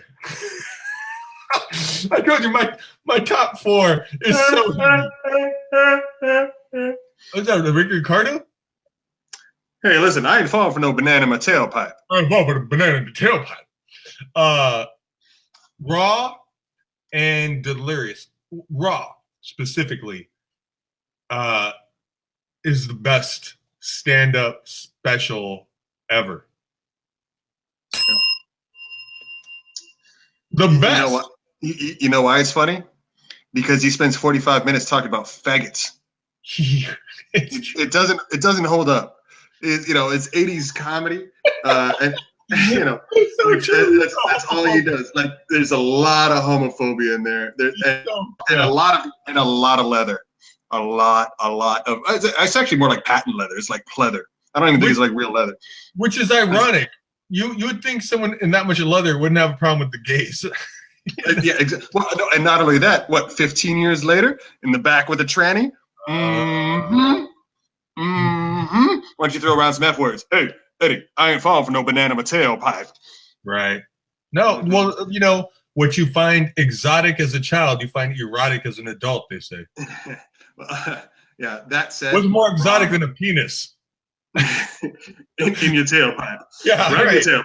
So exotic. That is the most exotic fruit of all. Yeah, but that said, Raw is probably the fun. Yeah, I mean, Eddie Murphy was, iconic. Like you said, Delirious, Raw. He's on stadiums. I mean, he was the man. He's a rock star. Yeah, he was the man in the 80s. And one guy that again wasn't on your list, Andrew Dice Clay. He was kind of like the white version of Eddie Murphy, except Eddie Murphy was real. The Dice Man was just a character. He was, a made-up thing. But Eddie Murphy did it first, and he did it better, and he did it right. Dude, look at me. Look at me. Look me in my eyes when I ask you this. Okay? Look at me. No. You're looking at the perps. You're looking at what the hell? Oh my God. Jesus Christ. Oh, I was looking at the screen. I'm sorry. I'll just look at you. Okay. Okay. Jim Gaffigan versus Eddie Murphy. Come on, man. Come on. Well, it's Eddie Murphy, and it's not even close. Jim Gaffigan's funny, but Eddie Murphy's Eddie Murphy. Dude, it's Eddie fucking Murphy. What else, man? It is Ricky Ricardo. Okay. And see, here's the thing. You're on like number 4. I'm on number 7, and my number 7 might be the number 1. Oh, okay. I'm looking at the rest of my list. Oh, dude, you're like, yeah. Number 7 on my list is Steve Martin, bro. Okay. Steve Martin. Steve Martin is one of the funniest men of all time, hands down. Period. Nope. One of the most talented, funniest men. Period.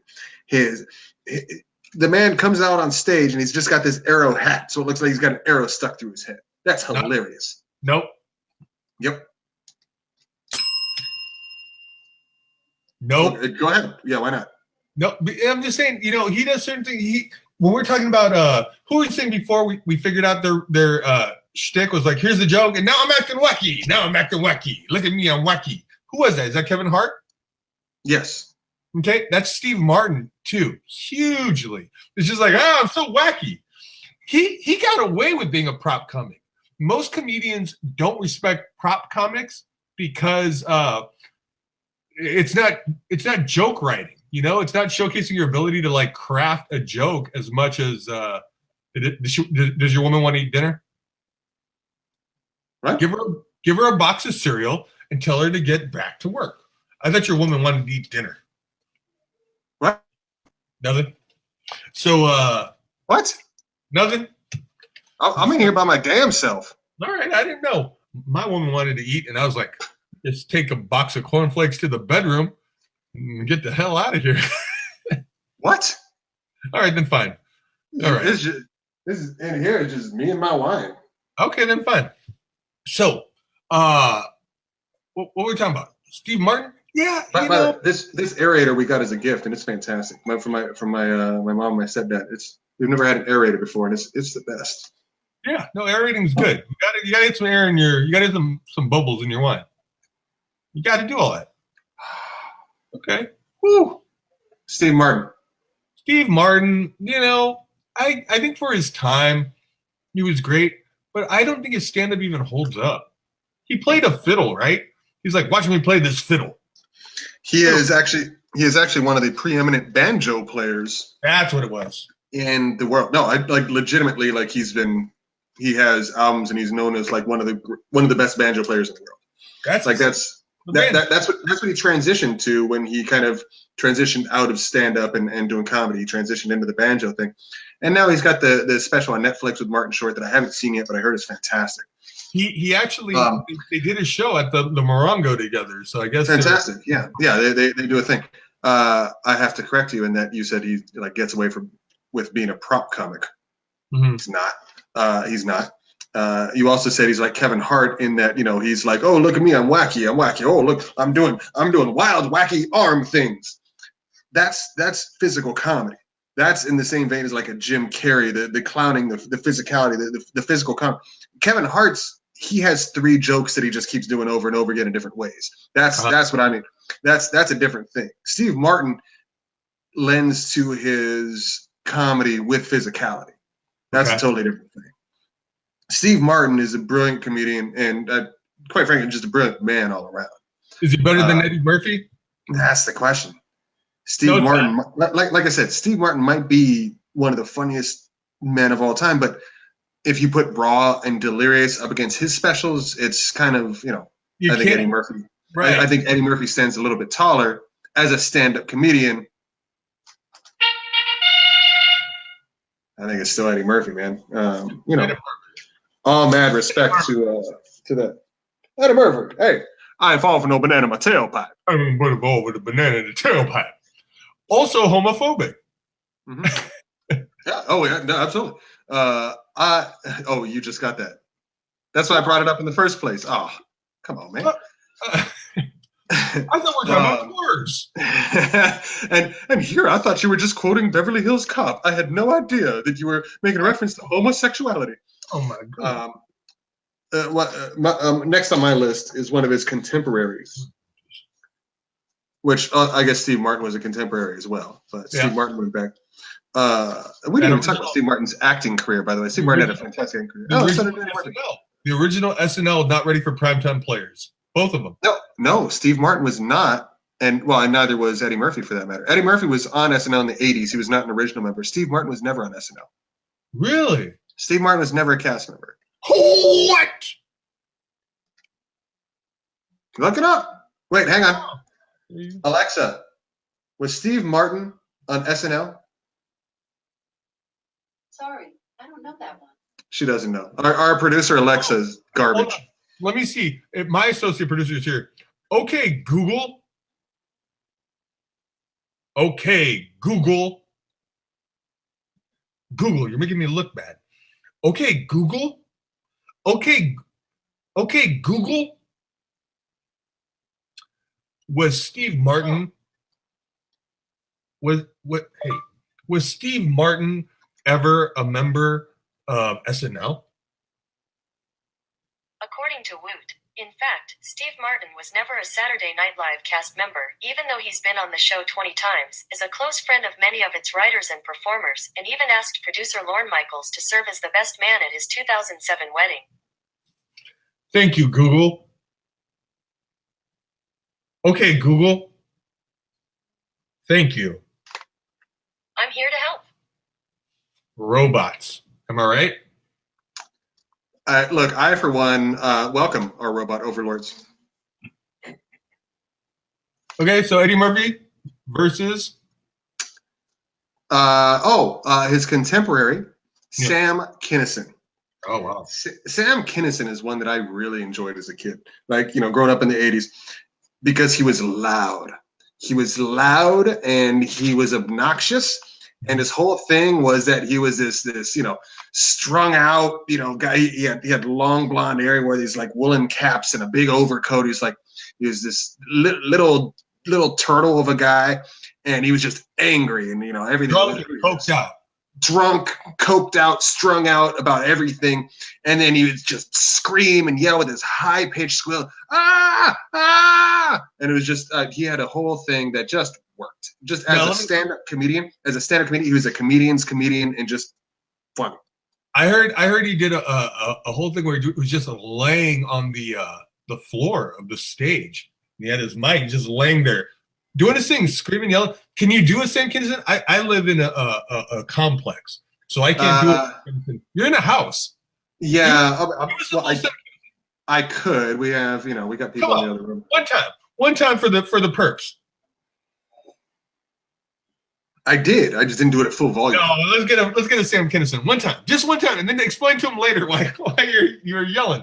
Give it to them for the people if they don't know. Let's hear your Sam Kinison. Is that what you want, God? Is that it? That's pretty good. Thank What about the oh. No, that's it. I wish I could do it. They're probably reacting in the room. I don't even care. I got headphones on. I can't even hear what they're doing. If probably gonna open the door and be like, "Are you okay? What's going on?" That's what I'm saying. If I didn't care, I would love to really rip into my a Sam Kinison impression right now. Just like, oh!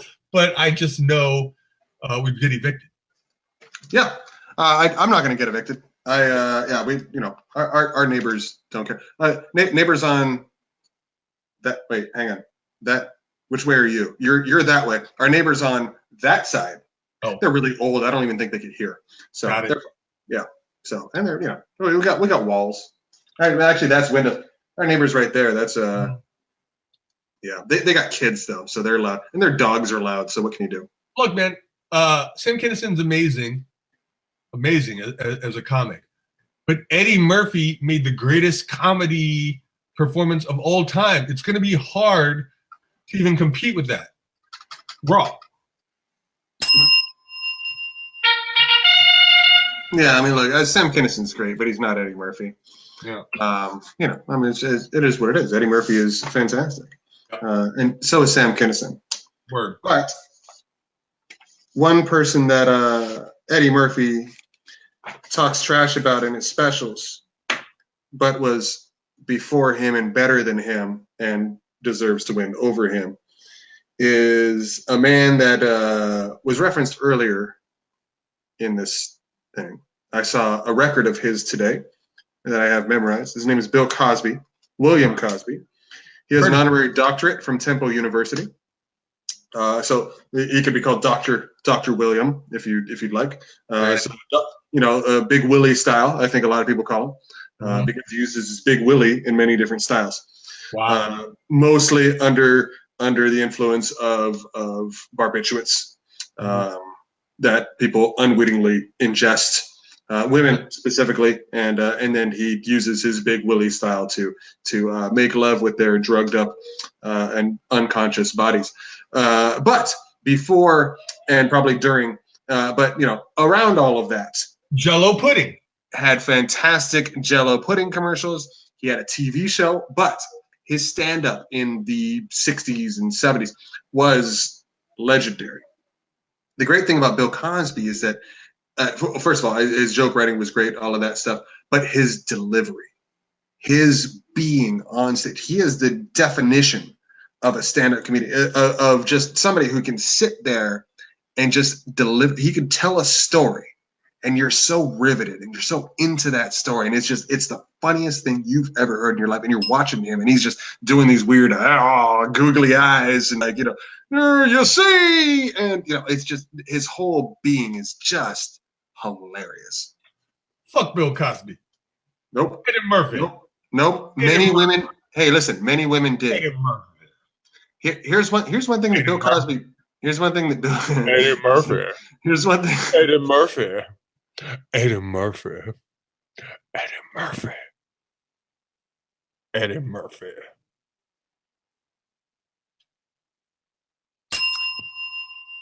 That's what the tranny saw in the back seat of that car that night in Beverly Hills.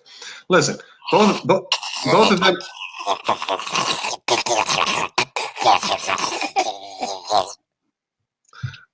Both of them have their sexual demons, shall we say? But our job here is to discuss our stand-up comedy. Okay. And Bill Cosby's stand-up comedy. You want to talk about his 2 specials, Raw and Delirious? Fantastic. Bill Cosby had like 7 albums that were legendary. Himself is really good. His wife, Camille, and he made the chocolate cake. That is great. He gave me the chocolate cake. I mean, he had some great bits. I mean, when I was a kid, like I said, when I was a kid, I have When I Was a Kid memorized. You see, when you see your brother in the toilet bowl, there's little something that says, I wonder where he would go if I just, if it hadn't been for his head. But even delivering that joke, it's like, the way he does it versus, like, I'm not a funny guy. I'm not a brilliant comedian. You're a funny guy. But Bill Cosby does it, and the way he delivers it and the way he presents it, like, just saying that is, it's moderately funny, but he delivers it and it's fucking epic. You know what I mean? Go on. I'm gonna give my cat some water. I'll be right back. Oh, that was it. All right. Well, let's put on some hold music.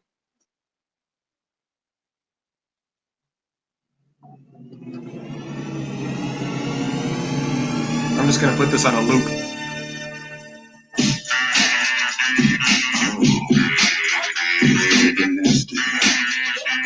Come on.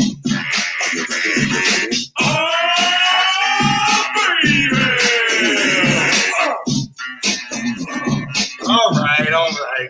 Welcome back to the perpendicular mouth. Violating their holes we all about. We're about to show you motherfuckers what we're talking about. So sit back and just relax and we got the club. Defecating on the mic, yeah, we do that too. And we got an old show that I thought you knew. We don't like some brothers act, and we did all I do. So sit back and take a brew while we do what we do. We're back. I didn't notice you were back. Okay. So, cats be thirsty, Yeah, normally I think people with cats just like have water for their cats. Our cats prefer to drink it fresh from the faucet. Yeah, I don't think any cat does that. You know why? Because it's a lot of work for you. So if you just leave them some water, they could just drink the water. They have water out and they shun it. They shun the water.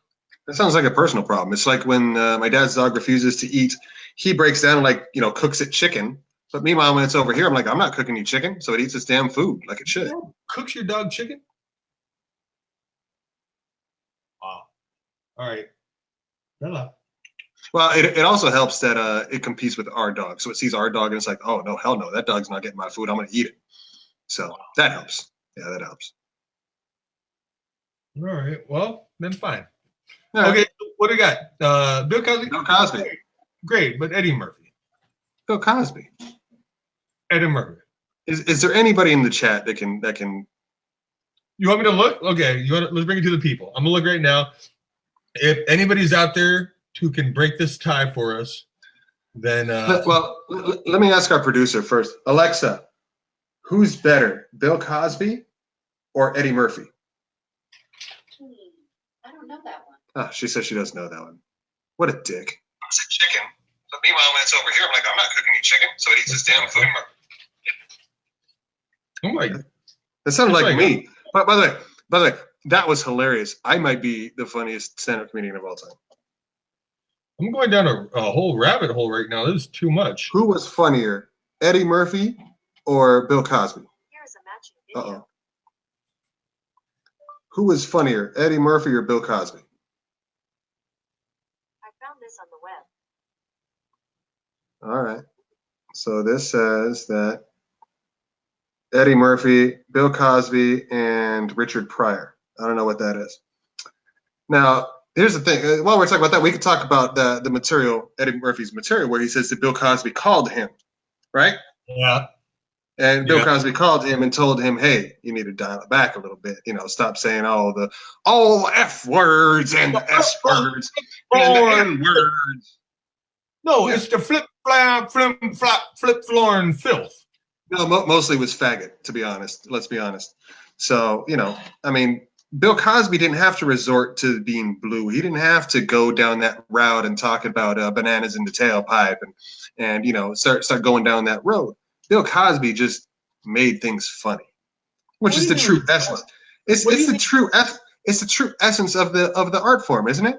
To be able to just make something funny without having to use. Listen. There's a place for the comedy and the F words and all that kind of stuff. But you go up there and you just start talking about the gays and how they're all weird and hey, aren't gays weird because we're in the '80s and things are different. So are you really going to hold Eddie Murphy's homophobia over Bill Cosby's true It's in life? his act. It's in his act. I'm talking about his act in particular. Okay. Look, I think his homophobia is hilarious. I laughed my ass off at it. I still do. But that's something that Bill Cosby didn't have to do. Bill Cosby talked about my brother Russell. And what about his brother Russell? He talked about the grooviest of all of them was Buck Jones. Now, a lot of you don't know who I'm talking about. Well, Buck Jones is great. Buck Jones, he didn't smoke, didn't drink, didn't kiss no women. Just kissed his horse. That's all he did. And the coolest thing about Buck is that he was one of us. Okay. And I missed that part. And he said, didn't smoke, didn't drink, didn't kiss no women. Just kissed his horse. That's all he did. And his hat would always stay right on his head. One time, shot a bad guy, flipped up in the air, landed. Hat was still on, Jack. We said, go ahead, Buck. That was really cool, man. Buck still got the hat on. All right. Okay. All right, fuck it, man.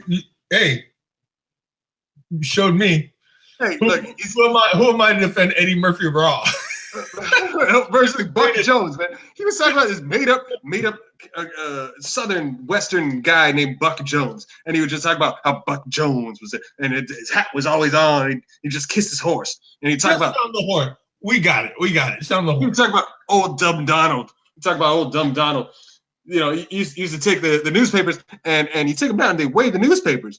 And, to get a little extra money, you put the rocks inside the newspapers, gives a little extra weight, right?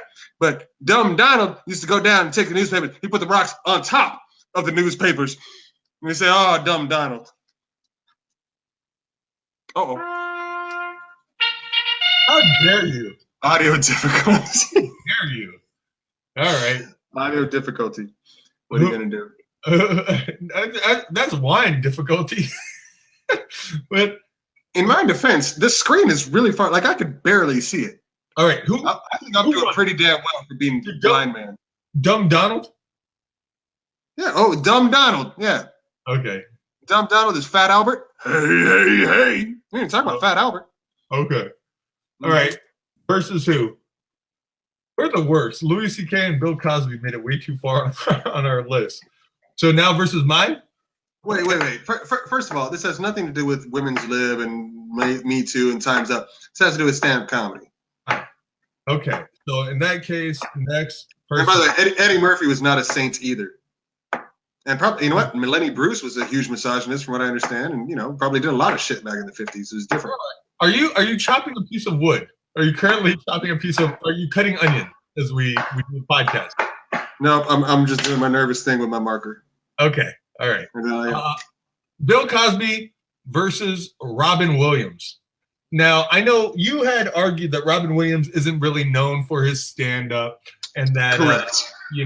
And I'm saying that's also a function of your age. I don't think because when he was really a big stand-up was before Mork and Mindy. But he did have those great comic relief specials with Billy Crystal and Whoopi Goldberg, and he's hilarious. Now, someone had made the point earlier that just because you're all fucking doped up on cocaine doesn't make you funny. It only makes you funny to other people jacked up on cocaine, which may be part of why he was so huge in the 70s and 80s. But I'm going to go ahead and say most of those guys, Sam Kinison, Robin Williams, Eddie Murphy, Richard Pryor, they're all just like out of their gourd on cocaine. Belushi, and I think Robin Williams, like some people we know, I'm not going to mention any names, Narc Miria. He is just so full of characters that it just is like a never-ending espousal? Do you espouse? Espousal? Excuse me? It's way to bail. Robin. Robin Williams is probably the funniest man I've ever seen. Like, you know, like just, I mean, whether he's doing stand-up, whether he's improv, whether he's acting, whatever it is, I mean, whether he's just shooting from the hip, you know, his mind, I've never seen somebody's mind move that fast. Like, it's incredible. My guess is a lot of his problems were his mind moved faster than anything else ever could. You know what I mean? Like, you know, I mean, well, people who are brilliant like that are always tortured and, you know, that kind of stuff. That's a whole nother discussion for a whole nother day. But my point with Robin Williams is not how funny he is, because he's probably the funniest person. You know, if this was who's the funniest person of all time, you know, that I know of, it'd probably be him. But if you're going to put Robin Williams on the list, you also got to put Jim Carrey on the list. Robin Williams, Jim Carrey, they both have their roots in stand-up. They both started in stand-up. They came up being funny people, doing their stand-up routines, getting attention, oh man, this guy is hilarious. You put him on stage, his stand-up is epic. But then they both transitioned into other things. Robin Williams didn't do stand-up for a very long time. Or well, I'm sure he probably did a little bit here and there, but that's not what he's known for. He's known for his acting. He's known for the movies. He's known for the TV shows. He's known for all those things that he did. Did he do stand-up along the way? Yeah, he did. I've heard lots of his stand-up, actually. You say it's an age thing. It's not an age thing. I've seen a lot of his stand-up, and it's hilarious. It's very funny. But, you know, his stand-up was one thing.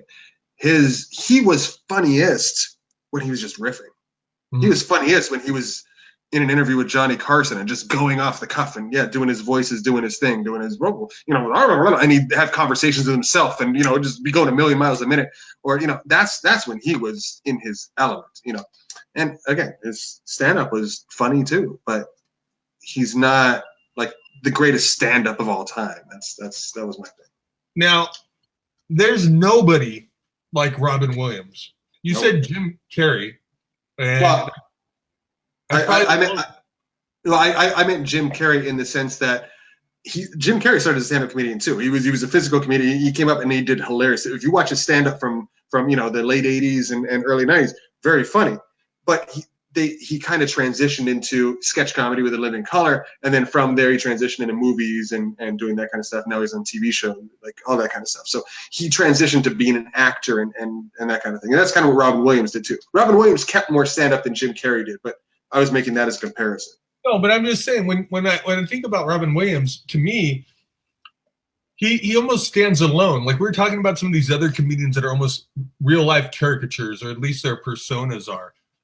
And Robin Williams, like, embodies that too. Like, I can't think of anyone. Like, Jim Carrey's probably the closest. But, like, I know now they're remaking the Aladdin movie and Will Smith is playing the genie. But, like, what? Yeah. What? Yeah. But to me, what? Yeah, that's all other thing. But to me, Robin Williams as the genie, like, just the way he voiced it was so iconic. You know? But that's not stand-up.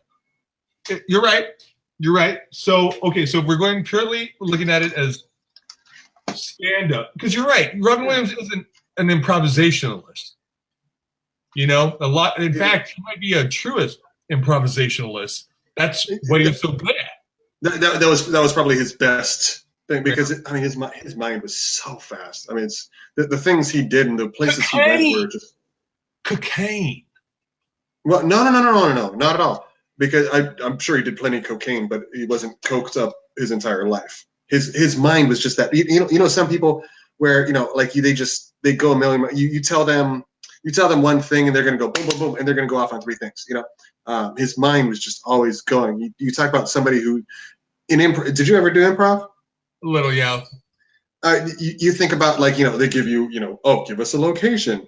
And then, you know, people sit there and go, oh, okay, we're at grandma's house. And you got to sit there and go, okay, we're at grandma's house. All right, what are we going to do? Okay, here we go. We're at grandma's house. Hi, grandma, what are we doing? And, like, you know, that's most people's speed. That's the way their mind works. Is they kind of transition.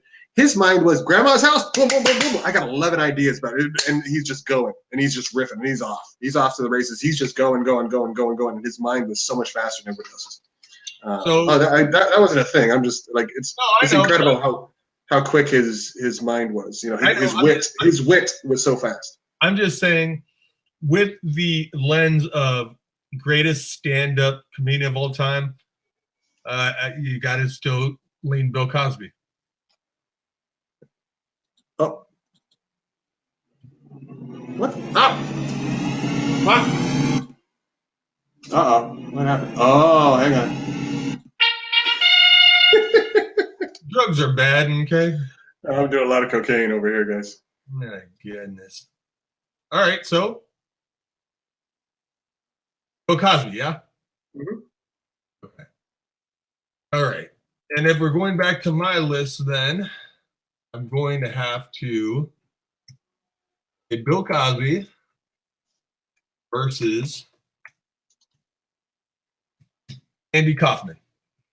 Now, back to the sense of, I don't know if Andy Kaufman was improvising so much as he was maybe the greatest alt comic. He was kind of like the first alt comic, right? I mean, right. Well, I think about who was that character that he did where he had his manager or friend in a suit heckle him from the audience, who ended up being like the other like insult comic. You know what I'm talking about? He'd have this guy. Oh man, it was I know about Andy Kaufman. I don't know a lot about Andy Kaufman. Okay, he would. I wish I could remember this guy's name. This is his manager. People, if you're watching right now, you know, slide into our DMs or you know, hit the chat. I don't think it's a DM. Okay, fine.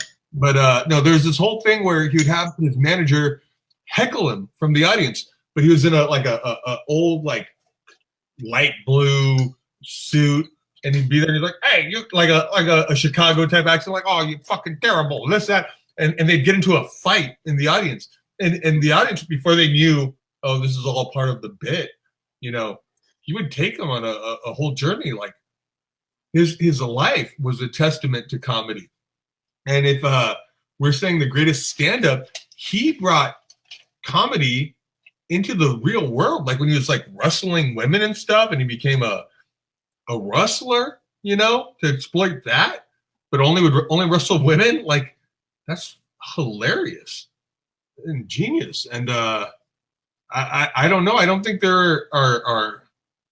I don't think there's anyone you can really compare to Kaufman. Well, he did a lot of different things. He was an alternative comic. He, you know, had brilliant ideas that were off the wall and different, and what he did was not what other people did, which makes him unique and different and great, and that's awesome.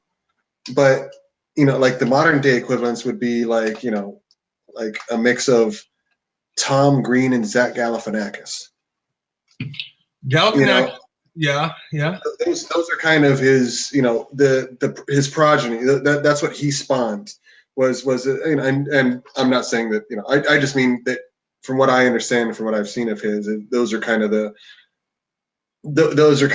genres that he worked in, as, you know, the Tom Green physicality of, you know, doing off the wall weird things that are not, it might be shocking or different, like, you know, or Zach Galifianakis, where it's just kind of weird and different. You know, if you want to do that. Now, all of that said, I mean, that he was doing that, you know, 30 years before those guys were, you know, he was doing it before they were born, but or when they were little babies.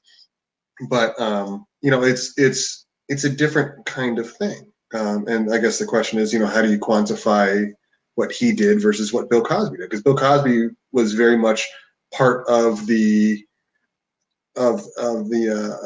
machine. Well, Bill Cosby sit down in a chair. Bill Cosby is one of the greatest storytellers.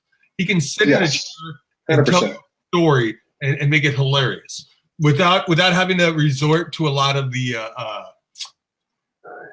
nonsense and the physicality of it. He can just tell you a story and make it funny. And he's doing voices and he's you know, playing some of the characters and whatnot, but he's not fully acting it out. Like, here, I'm going to present the joke physically now to reinforce my punchline. He didn't have to do that. The story was enough. Andy Kaufman is throwing paint and spaghetti against the wall. Like, it's a whole other thing. You're like, oh, wow, you think you're going to a comedy show to hear jokes. And, you know, you went on stage, and the Mighty Mouse bit is probably one of his. Oh, yeah. Here I come to save the day. It's fantastic. I've seen it. And I think that's one of his weakest, but it's one of his best known because it was so different. You're like, who is this guy? Foreign man.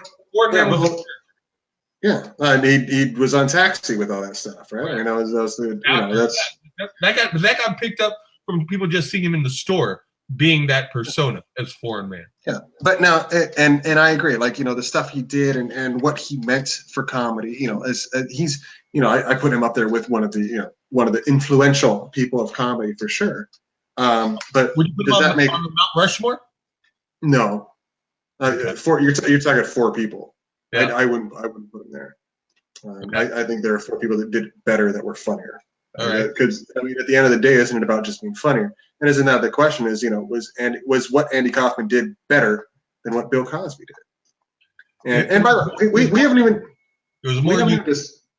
It was more unique, certainly, but was it better?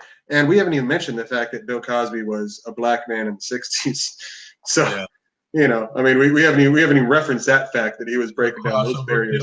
That he was, you know, the first black man with a, you know, a real television show on regular TV in the '80s, and, you know, I mean, there's a lot that Bill Cosby did too, as far as breaking down barriers and setting precedents and those sorts of things. So, I feel like Andy Kaufman, he was a comet that burnt out.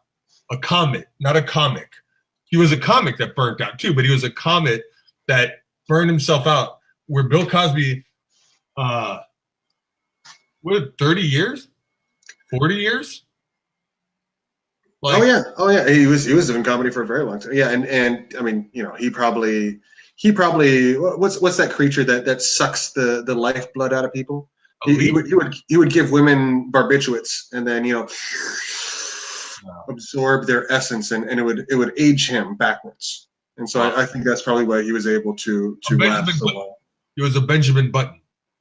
No, more Dorian Gray than Benjamin Button, but there's some for that where they survive on people's, you know, they absorb their life spirit and it keeps them young. I forgot what that is. Okay, anyways.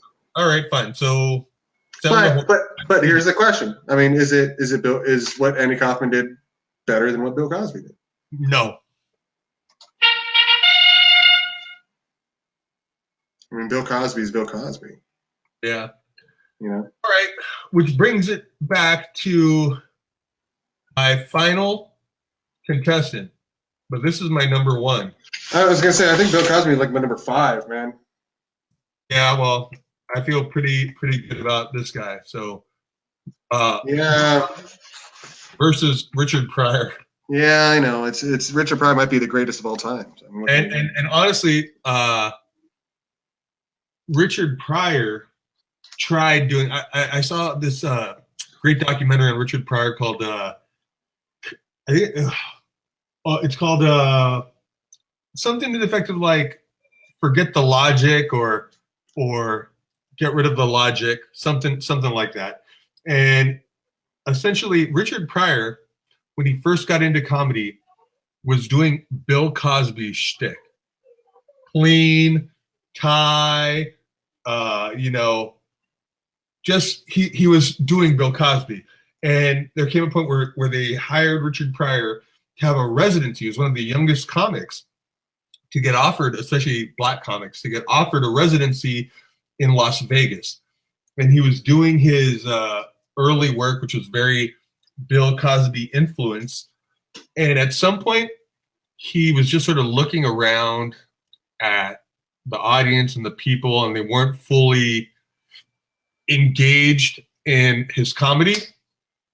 And some people said, like, and he snapped. And the thing is, he didn't snap because he started cussing, and he started being the Richard Pryor that, you know, took off. But he just started doing meth and crack cocaine. He started being himself. He allowed himself to riff, to shoot from the hip, to to cuss and to do all those things that were viewed as taboo. And he finally just started being himself, and that's when he really came into his own. And I feel like he became the influence for a lot of the comics, the blue comics that came up after him. Like Dave Chappelle has a great quote in that same documentary. He says, if comedy was this woman that I love, I just know that Richard Pryor fucked the shit out of her. He's like, he fucking defiled her in every hole imaginable and really just, tore into comedy. And that was Richard Pryor. He fucked the shit out of comedy. What happened to your bell, man? Was that 45 seconds? Was that 45 seconds? That's my turn again. If you're deciding everything, I have a bell. I should have a timer, really, but I don't. I have a bell. It's a work in progress. It should be a timer, but it's not. It's a bell. All right, go. You got anything against Richard Pryor? All right. Well, apparently I'm not supposed to speak until you ring the bell. So I guess that's just the way it's going to work from now on. So yeah. Oh, I got so much to say about Richard Pryor. I have a list of probably 318 things that I'm going to say about Richard Pryor. Start with 16. You can't speak. This is my time. Start with 16. Number 16. Man did way too much crack cocaine. And then number 17. He used to beat up his girlfriend's cars. Number 18. Wait, what did I say? What number was that? 18. I don't remember what 18 was. There's only 300 and something more. Richard Pryor might be the greatest stand-up of all time. I have also, not to brag, but I've also seen a special on Richard Pryor. And he's a funny guy. Did a lot of drugs. He had a lot of problems. His mom was a madam. His mom was an actual madam of like a whorehouse when he was growing up. He had a lot of issues. He came out of Peoria, Illinois. I mean, he had demons, man. Mm-hmm. Yeah, you hear Mel Brooks talk about, you think about like some of the stuff that he did outside of, working on Blazing Saddles and things like that. You hear Mel Brooks talk about hiring Richard Pryor on Blazing Saddles as a writer, and he didn't show up a lot of the time. He wrote a lot of stuff on oh yeah, very funny. His work with Gene Wilder, him and Gene Wilder did a lot of stuff together. I mean, it's just, it's two of the funniest, they talk about outside of comedy. Talk about a stand-up specifically. The man was fucking hilarious. He'd get up there and self-deprecating, and he was the first person. I haven't heard a lot of Lenny Bruce, but he was probably the first person who, you talk about Eddie Murphy raw. Richard Pryor was raw, man. Richard Pryor was the guy that stood up and he talked about his personal demons. He talked about himself, like you said. Something snapped and he was himself. That's what he was on stage. He was himself. He was talking about, one of the things they were talking about was one of his most famous jokes was when he lit himself on fire when his crack pipe exploded. He was at home. That's not what happened. Well, he was at home smoking crack, lit himself on fire, and he lit himself on fire. 911 came, all this kind of stuff. He had to roll up, and so he went on stage, after he healed and all that kind of stuff. All right, go ahead. Okay, you're momentum, man. You got to ring your bell first and foremost. Let me just tell you what really happened. He set himself on fire. He poured Bacardi 151 all over himself and lit himself on fire because he was trying to commit suicide. Okay. It wasn't a crack pipe exploding. He doused himself in 151 and set himself on fire. He tried to commit suicide. All right, that's it. All right, yeah, I may misremember. I don't know. What I remember is that it was a crack pipe exploding, but did a lot of crack. Anyway, he was going down the street, all this kind of stuff, and running down the street. 911 called. they got him out. He survived. And, then he went on stage, his next special, he went on stage and did a joke. And he lit a match. He said, "What's this?" He said, "Richard Pryor running down the street." And, that's ridiculous. Like, whether he was committing suicide, whether he was doing crack and 911 called this up. These are things that people don't want to talk about. These are things that you don't expose everybody in the world to. This is something that he stood on stage and was just like, "Here it is. Let's make it funny." And that's something that trickled down until today. I mean, that now the best comics are the ones that draw from within and expose themselves on stage. That's something that Bill Cosby did not do. Bill Cosby was the opposite. He also admitted in front of he did this thing. There was like a gay event. It was like, I don't know if they were like having some sort of benefit or what it was for, but it was a gay audience, and he agreed to go. And he admitted, he goes, "Look, I don't have a problem with the gay." He's like, "I've sucked some dicks myself." Like, that's not a joke. That's him just up there using stand-up as therapy, admitting his fucking life, So he, to me, he is the greatest stand-up. We'll see who else you got on your list, but to me, he was brave in every way possible, and he just had a shitload of demons in his personal life. But if we're going to talk about Louis C.K. and Cosby and all these other people, First of all, Cosby didn't have any demons. Oh, okay. All right. I'll do it for Richard Pryor, especially because that's your last one. You don't have anybody else. And because he's amazing. He might be the best of all time. He might run the table, man. My next one is a newer comedian. I just saw him in a movie just last weekend. And he was actually in the aforementioned Pootie Tang. I think his name is Chris Rock. Heard of that guy? Yeah, Chris Rock, wildly successful, and he is known for his stand-up. He was on SNL. He was probably fine on there. I don't remember anything he was in, but that wasn't his thing. He's done some acting. He's not an actor. He's done some. He still do some acting. Like I said, I just saw him in a movie last week. He's good. He's not a bad actor, but that's not his thing. He's a stand-up comedian. That's what he does, and he sells out stadiums. He sells out arenas, and man, all he does is he comes in and he gets angry, and let me tell you what's going on. And he just riffs, and it's hilarious, and we all love it. We all eat it up, and he is part Eddie Murphy. He's part Sam Kinison, part Richard Pryor, and all hilarious. So earlier we were talking about these comedians that are real life caricatures. Like, you see their performance and you're like, wow, they're just so unique. And I agree that you're saying that Chris Rock embodied a lot of attributes from a lot of other people. But I almost look at that as taking away from him in this specific competition, because there is so much talent. We're just like, wow, these guys are just like these huge, larger than life personalities. And I don't get that with Chris Rock. Chris Rock's a great storyteller. He writes a great joke. Like, he has a whole bit, black people versus N-words, and this whole thing. It's a great fucking bit. It's like 12 minutes long or something too. It's pretty fucking amazing. But Richard Pryor, like Bill Cosby, who is just telling stories, is up there just talking, and he's just so funny in his presentation of himself, where Chris Rock to me is a little more mutable.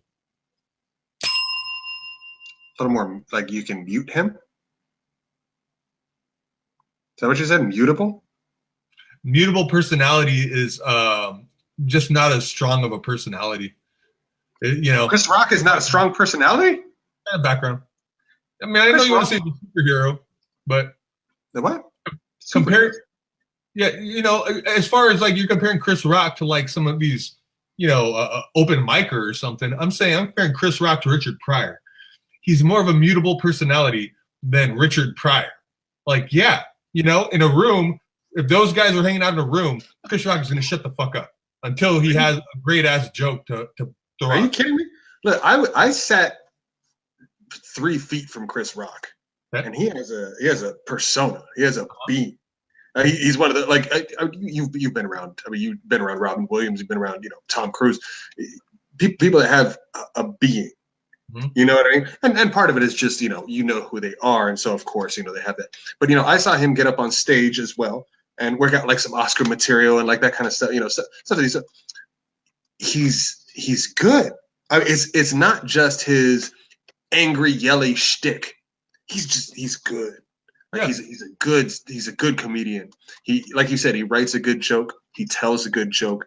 His being is strong, and you know who he is. I mean, you talk about a character or a being on stage. Chris Rock is Chris Rock. Mm. You know what I mean? Which is not to take away because Richard Pryor is Richard Pryor. But to compare the two is, I don't think it's as wide of a chasm as you might portray it to be. Okay, so let's not belabor the point. Who do you got? I think it's probably Richard Pryor. Kind of. But, it is what it is. The next one. Oh, this is a tough one because this might be the most commercially successful comedian of all time, and Jerry Seinfeld. Oh wow. Jerry Seinfeld was, we all know him from his TV show, obviously, but his TV show is based on his comedy. Like this isn't one where he got a part in a TV show. This isn't Robin Williams and Mork and Mindy. This is Jerry Seinfeld in the show Seinfeld. That all of the comedy was based on, all of the premises were based on his comedy. Early on, it started with his stand-up bits, and then he'd be like, "Oh, here's my stand-up bit," and that was the plot of the show. You know what I mean? And so a lot of that was based on that. He was probably not the first. We keep saying the first, but he was the I guess the prototype, the standard for observation comedy. Mm-hmm. Observational comedy. He was the guy, what's the deal with airplane peanuts? And then he'd do 5 minutes on airplane peanuts, and he'd make airplane peanuts hilarious. Or he'd do, what's the deal with grandma? And he'd do, by the way, my Seinfeld's on point too. Give me that. It's all right. How dare you? And, he'd do 5 minutes on grandma, and that's just hilarious. Uh-huh. So,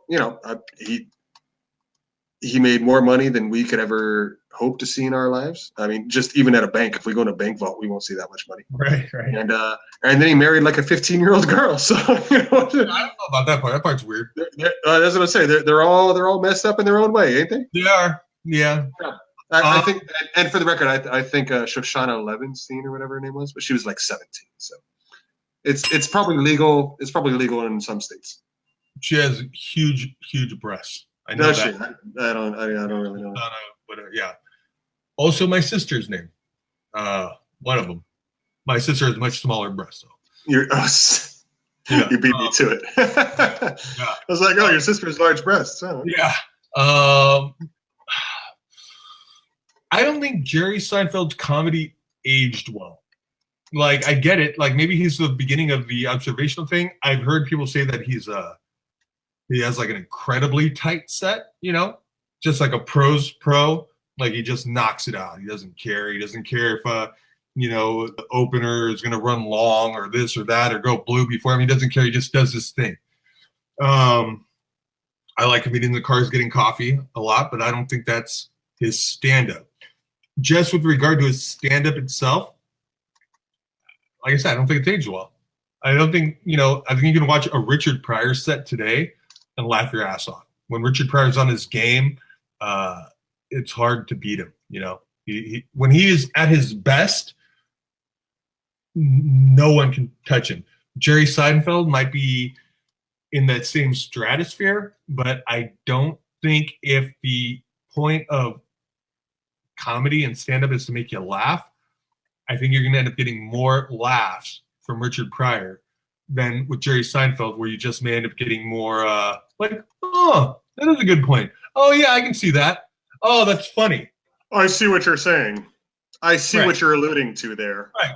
Very observational. That's funny. You know, I hate that where you were yeah, okay, Funny. oh, Funny okay, stuff. right, oh yeah, oh, that's hilarious. Like he just said, I was watching Comedians in Cars Getting Coffee, and he's with Chappelle, and he talks about how he was hanging out with like Paul Newman. Okay, Seinfeld and Paul Newman are hanging out, and they're talking about because Seinfeld has a bunch of cars. You know, he's a big gearhead. And I guess Paul Newman used to race a lot, you know, when he was younger. And Seinfeld said, you know, when you think about it, racing just comes back to when we were all sperms. That was our first race, and we won. You know, like so That's funny. That's funny. Yeah, but and that's how Chappelle reacted. He goes, "That's hilarious." Yeah, that's funny. You know, like that might get I might get a ha, you know, one of those ha, yeah. But as far as just like belly laughs and really just dying, Richard Pryor to me. I think you're right in everything you just said, and I'll add to that by saying I think a lot of his epic comedy was also a product of his collaboration with Larry David too. Yeah. So, you know, and that's to take nothing away from Seinfeld because you know, Seinfeld is Jerry Seinfeld for Christ's sake. But yeah, hang on. Wait for it. Yeah, I think you're right in that it doesn't hold up as well as like a Richard Pryor or something like that. So it's you know, I got two more. All right. Let's talk about one of the comedians that's in a car getting coffee with Jerry Seinfeld. And, your friend Dave Chappelle. I'm not going to call him my friend. Your friend. He's your friend. I don't think he would call me a friend. I think he'd be like, wait a second, you tall drink of water. That's why I remember you, me, Most Def, and my brother. We got down. We got down with some eggs. I think he would remember me. He'd be like, "Oh yeah, you're that big motherfucker that killed the bee." I bet that would happen. You know, probably he not. The bee at me with a butter knife. Marijuana affects the memory. No, maybe, but I mean, I am a giant berserker. We'll see. I'm sure. You know, at some point we will cross paths again. No, maybe not. I don't know. We'll see. We'll see how this goes. Yeah. Oh, like I said, he you know, he's around. Like I saw him in Santa Monica. He was cruising. He was really cool, man. He was in Starbucks. He was just like hanging out, getting a drink. He went across. He was like with his family. They went like shoe shopping. So he went outside. He's on Main Street in Santa Monica. He went and sat on the bench on Main Street in Santa Monica. And was just hanging out there. But was he wearing that army jacket that says Chappelle on it right here? I don't think so. I'm trying to. No, I don't think so. Okay. But he was sitting on the street. Like if you're Dave Chappelle, do you sit on the street? Because people are going to recognize. He knew people were going to recognize, and he was super cool. Like one of my coworkers went down around the corner, like walked around the street, was like, "Hey man, you want to take a picture?" He's like, "Yeah, let's take a picture." You know, he's super cool, like that kind of thing. That's cool. So, yeah, you know, I got a picture of his back of his head. I'm glad they. Because I wanted to be like, I'm going to take this picture and it's going to look super creepy. So that's what I did. Right on. Mm-hmm. Yeah. Okay. Then fine. Okay. You want to go off on Chappelle's stand-up? Because Dave Chappelle's stand-up, Killing Him Softly. You want to talk about like one of the greatest specials of all time, dude?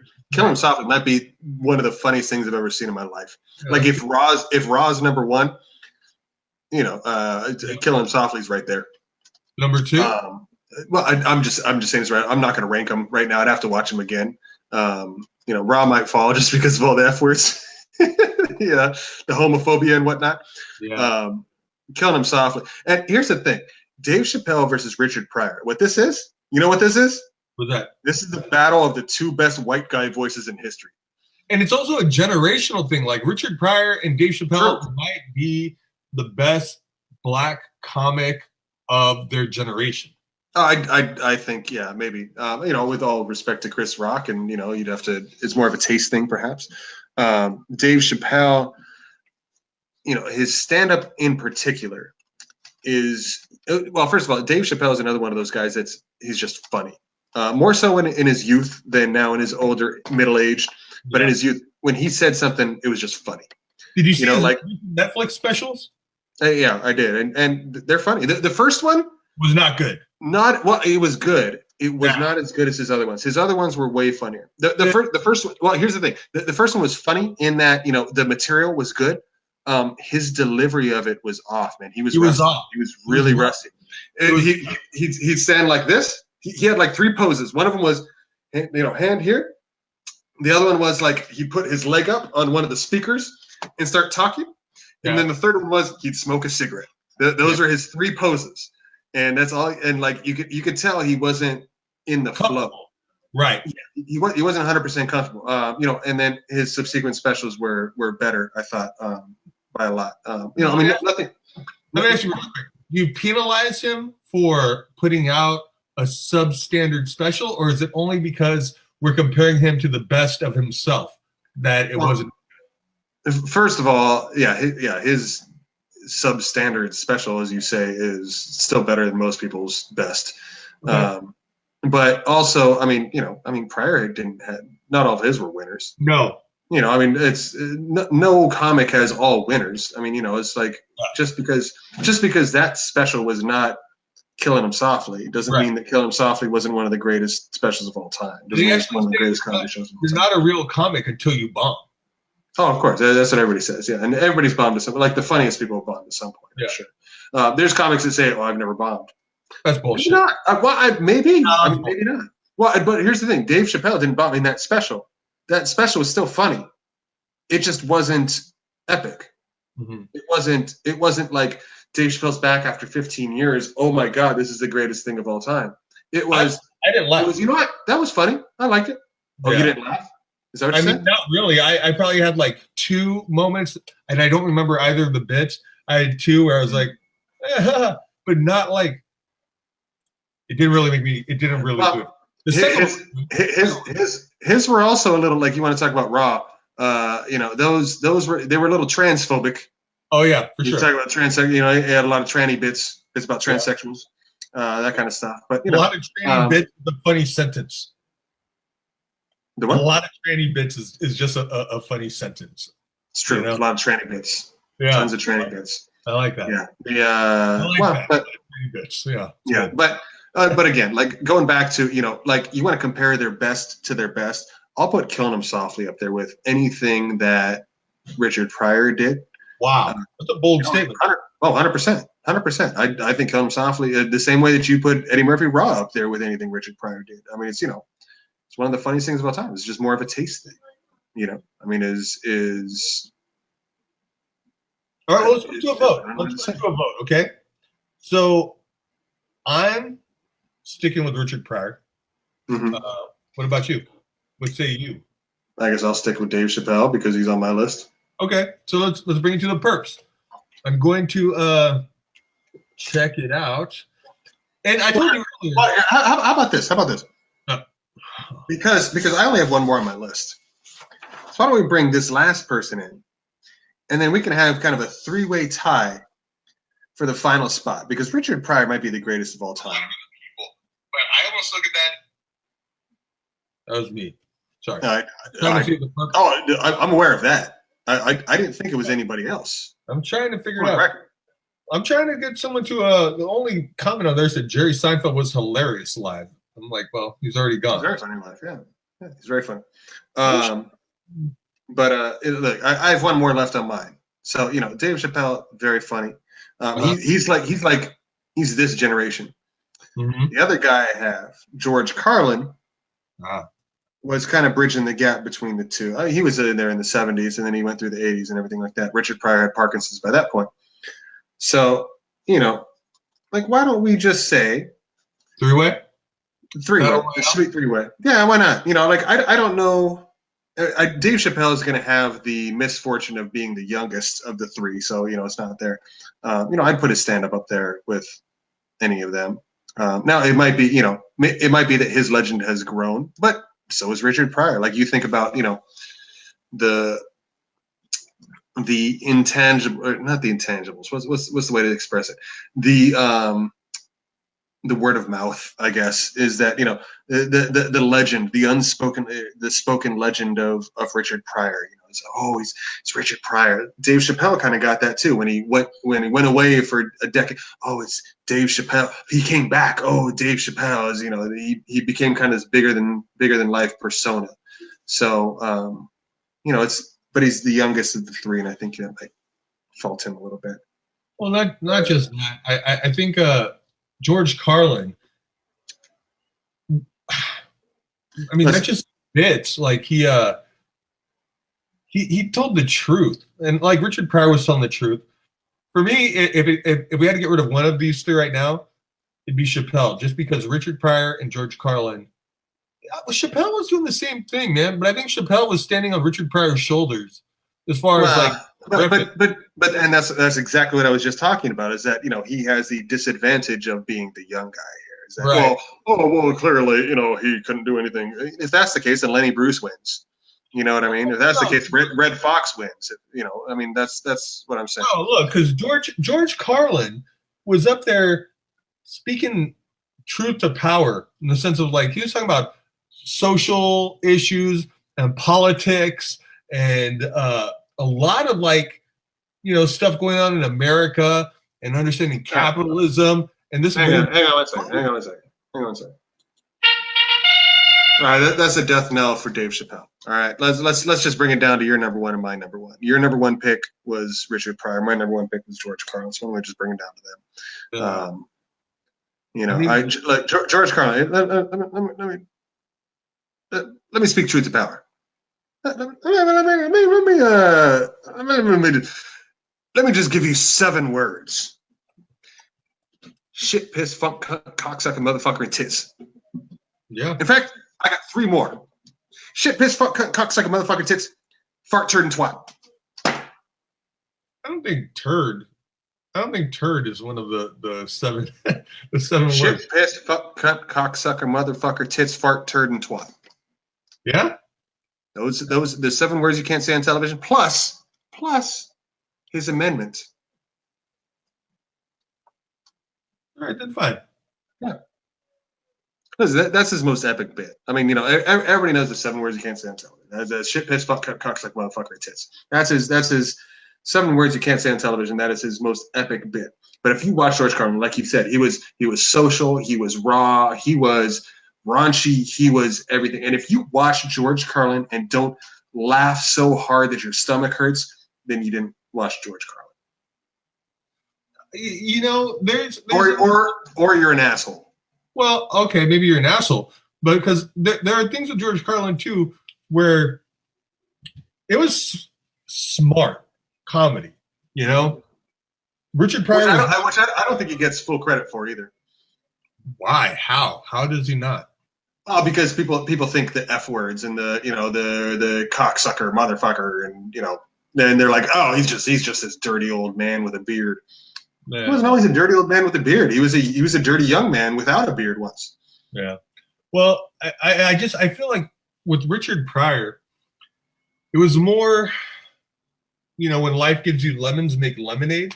Like I think he had a really sad life, and we all have. Every comic has a really sad life. But he made it into something really beautiful and hilarious, at least on stage, where George Carlin wasn't doing that as much as he was. It was like similar as far as the observational humor of Jerry Seinfeld, but before Seinfeld.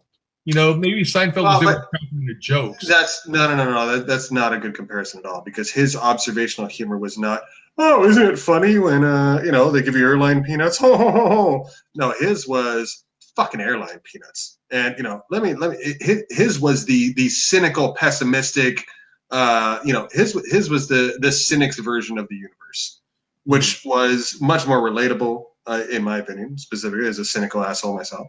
And but also the way he expressed it was completely different and just not duplicable. Yeah. No, I mean, look, there's a reason it came down to these two. for sure. To me, wow. No, they both have complete lasting appeal. Mm-hmm. You can still watch a Carlin special and just it's right. epic. It's just as good. And by the way, we didn't bring up because okay, go ahead. You finish and then we'll discuss at the end. I guess something else we got to discuss. Maybe the break time. Is it Rufus? Yeah. And his turn talking about Pootie Tang. But yeah, his acting was not good. But now there was Richard Pryor, because you could talk about Richard Pryor with things like See No Evil, Hear No Evil with Gene Wilder. I love it. There was a few. I think you just ran over a cow. Not just that. I was trying to explain to Tiffany. She hadn't seen See No Evil, Hear No Evil, and I was talking about when Gene Wilder, who was supposed to be blind in the movie, and Richard Pryor was blind, and Gene Wilder's. You mean I'm black? No. The part that I was cracking up is when they drove off a bridge or something and into a garbage barge, and Gene Wilder, or Richard Pryor has to explain, or Gene Wilder explains, he's like, just drove off the thing into a pile of garbage. And everybody goes, "Is that what that is? I thought you farted." You know, and I'm just like, it's so I can't explain how funny that was. That was right after he just ran over a cow. That was when he was driving. When he's driving, he hits something. He's like, Gene Wilder turns to him. He says, "I think you just ran over a cow." Well. and he did a few with Gene Wilder that were I'm trying to think of the other ones that I've seen. Yeah, I've seen 2 or 3. I don't remember. See No Evil, Hear No Evil was my favorite. Yeah, I want to watch. Well, I think that's either the last one they did, or the third, the second to last. But I want to see all those. Yeah, and like neither one was a good actor. Rufus is an awesome character, but it's more because of the movie than anything else. You know what I mean? Oh, you're talking about George Carlin. I thought you were trying to say Gene Wilder wasn't a good actor, and I was like, you are. No, Gene Wilder was fantastic. Willy Wonka? But Gene Wilder was an actor. He wasn't a comedian. He wasn't a stand-up. He wasn't a stand-up comic. Yeah. Richard Pryor and Gene Wilder created the interracial buddy comedy genre. True. Which is amazing in and of itself. Yeah, you're welcome, Kevin Hart. Oh wait, no. Jackie Chan. No, yeah, there you go. Yeah, you're welcome, Chris Tucker. Yeah, but they don't do any more white black guy stuff, do they? Don't get because I was thinking the Kevin Hart and Will Ferrell movie, but that wasn't like a buddy comedy. That was the ride along was with like Ice Cube, right? I don't even know. I mean, this stuff's not. That wasn't Will Ferrell. The Will Ferrell one was like when he go to prison, when he was like training him to go to prison. He thinks like Kevin Hart's like a prison inmate. That's Kevin Hart with Kevin Hart. It was ride along. Kevin Hart. No. Kevin Hart and Will Ferrell was the prison when Will Ferrell's going to go to jail. Yeah, that's what I was saying. Yeah, and he thought Kevin Hart was an inmate, and he's like, "What are you talking about, man?" And he's like, "All right, hey, you're gonna pay me money, fine, I'll train you." And yeah, that was a funny movie. That was what I was thinking about, but that wasn't like a buddy comedy. We're getting off subject, but are you gonna see that Holmes and Watson? I wanted to see it on Christmas, and we ended up with guests, so I wasn't able to do that. But yeah, I'm gonna watch. I'll be honest with you, the Will Ferrell, John C. Reilly, the trailer doesn't look great. They're not really promoting it very well, which worries me. Because usually with like, if this movie's great, they're going to promote the hell out of it and they're going to do it. I mean, maybe part of it is they just think people are going to go see it because, it's them too, which is very possible, but that kind of worries me. I don't know. Yeah. And like, I'm not laughing at the trailer. I'm not going, "Oh my God, I got to see this." I'm saying I got to see it because it's Will Ferrell and John C. Reilly. Yeah, we'll see. So, here's the thing. We have 2 left. Yeah, I'm going to go with Carlin. You're going to go with Pryor. I think we should leave it to the perps. We're not going to get an answer on this show. I think what we're going to do is we're going to put it in the group. Yeah. We're going to let them go. We're going to say, "Hey, listen, Carlin or Pryor." That's it. I think that's a good idea. That's the most fair way to do this. And because right now it's a tie. I think we leave the show as a tie, and it's going to be up to the perps. Because you can't pick. Yeah, no. It's like picking a white or black child. Like you can't pick. They're both beautiful in their own way. What are the different ways, Zach? You combine them like a Reese's peanut butter cup. You see? Smash them together, and you get a beautiful, raunchy mulatto comic. Okay.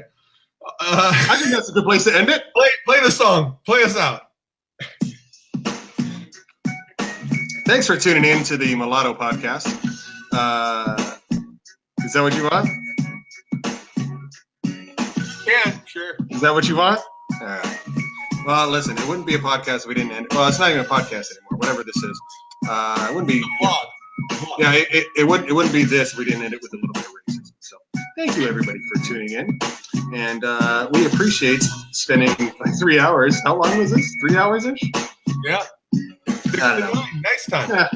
Yeah, I don't know. Go, but I really got to go to the bathroom, man. So I'm just gonna go. But oh, okay, I'm going now. It's so nice. So nice. Peace out. Perpendicular mouth.